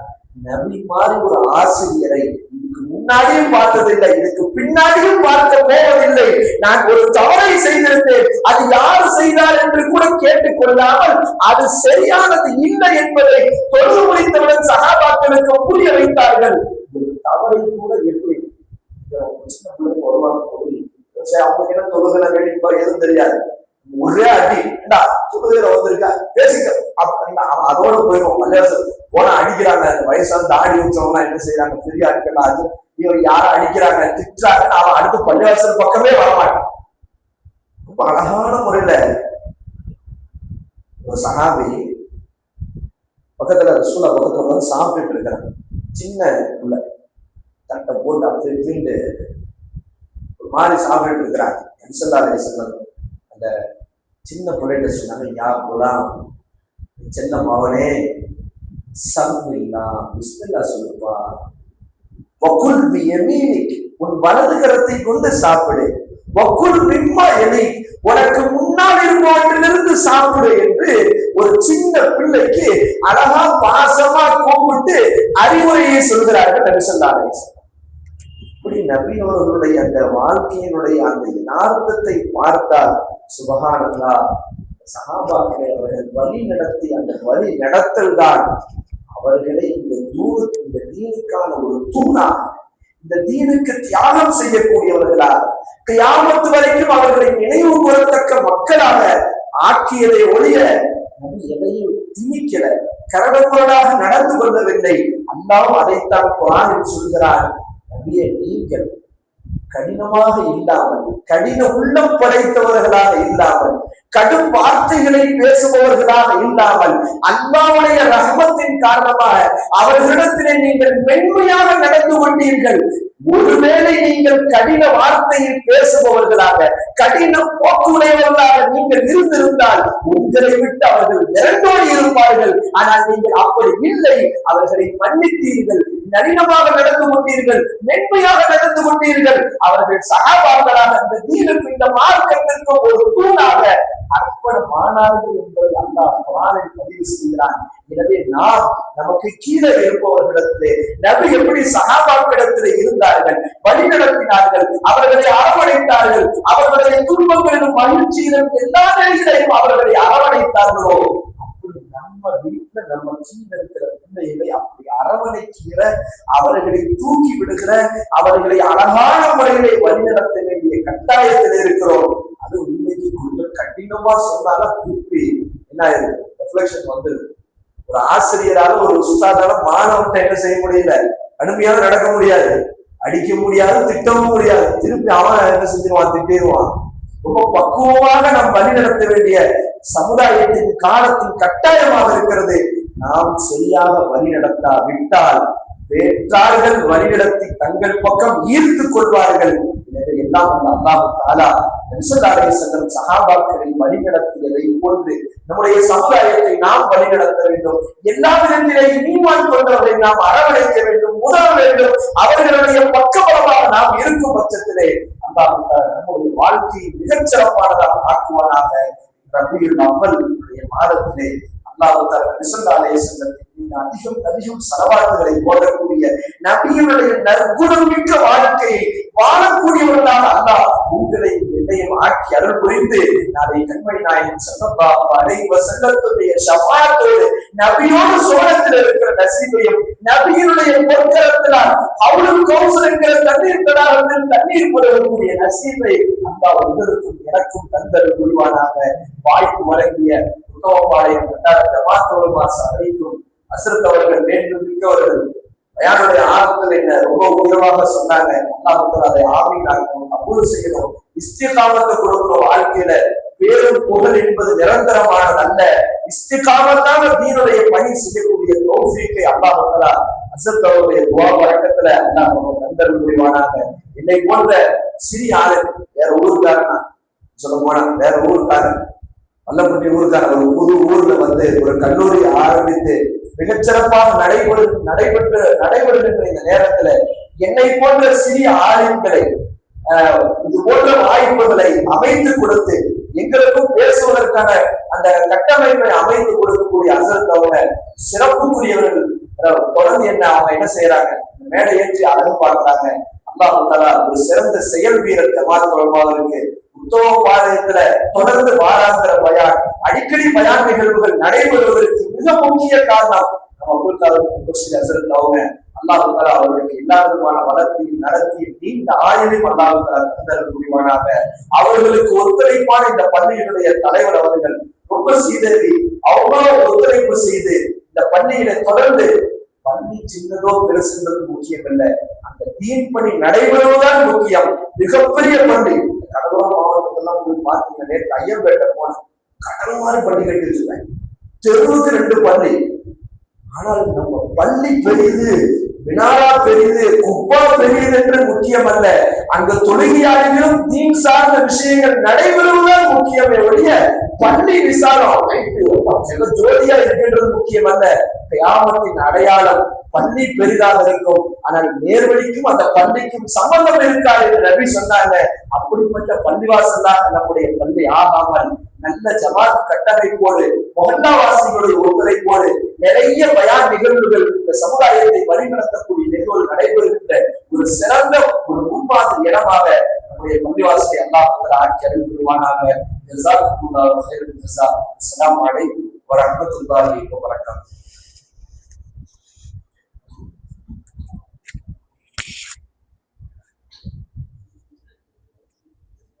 மிக அற்புதமான முறையில் பல்வேறு விஷயங்களை படத்தில் பரிமாறிக்கொண்ட அவர்களுக்கு சிறப்புரை நிகழ்த்திய கம்பம் அத்தாய் அரபி கல்லூரியின் முதல்வர் மௌலவி என் தாரிக் அஹமது அத்தாயி பிலாலி ஹதரத் அவர்களுக்கு நமது நிர்வாக கமிட்டியின் தலைவர் அல்ஹாஜ் எஸ் ஜமால் முஹீதீன் அத்தா அவர்களுக்கு கண்ணியப்படுத்தி கண்ணியப்படுத்துகிறார்கள்.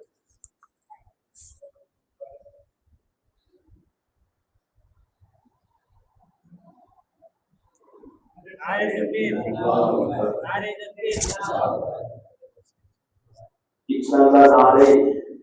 மதுரை பின்னால் நமது பள்ளிவாசலில் இது போன்று மீளாத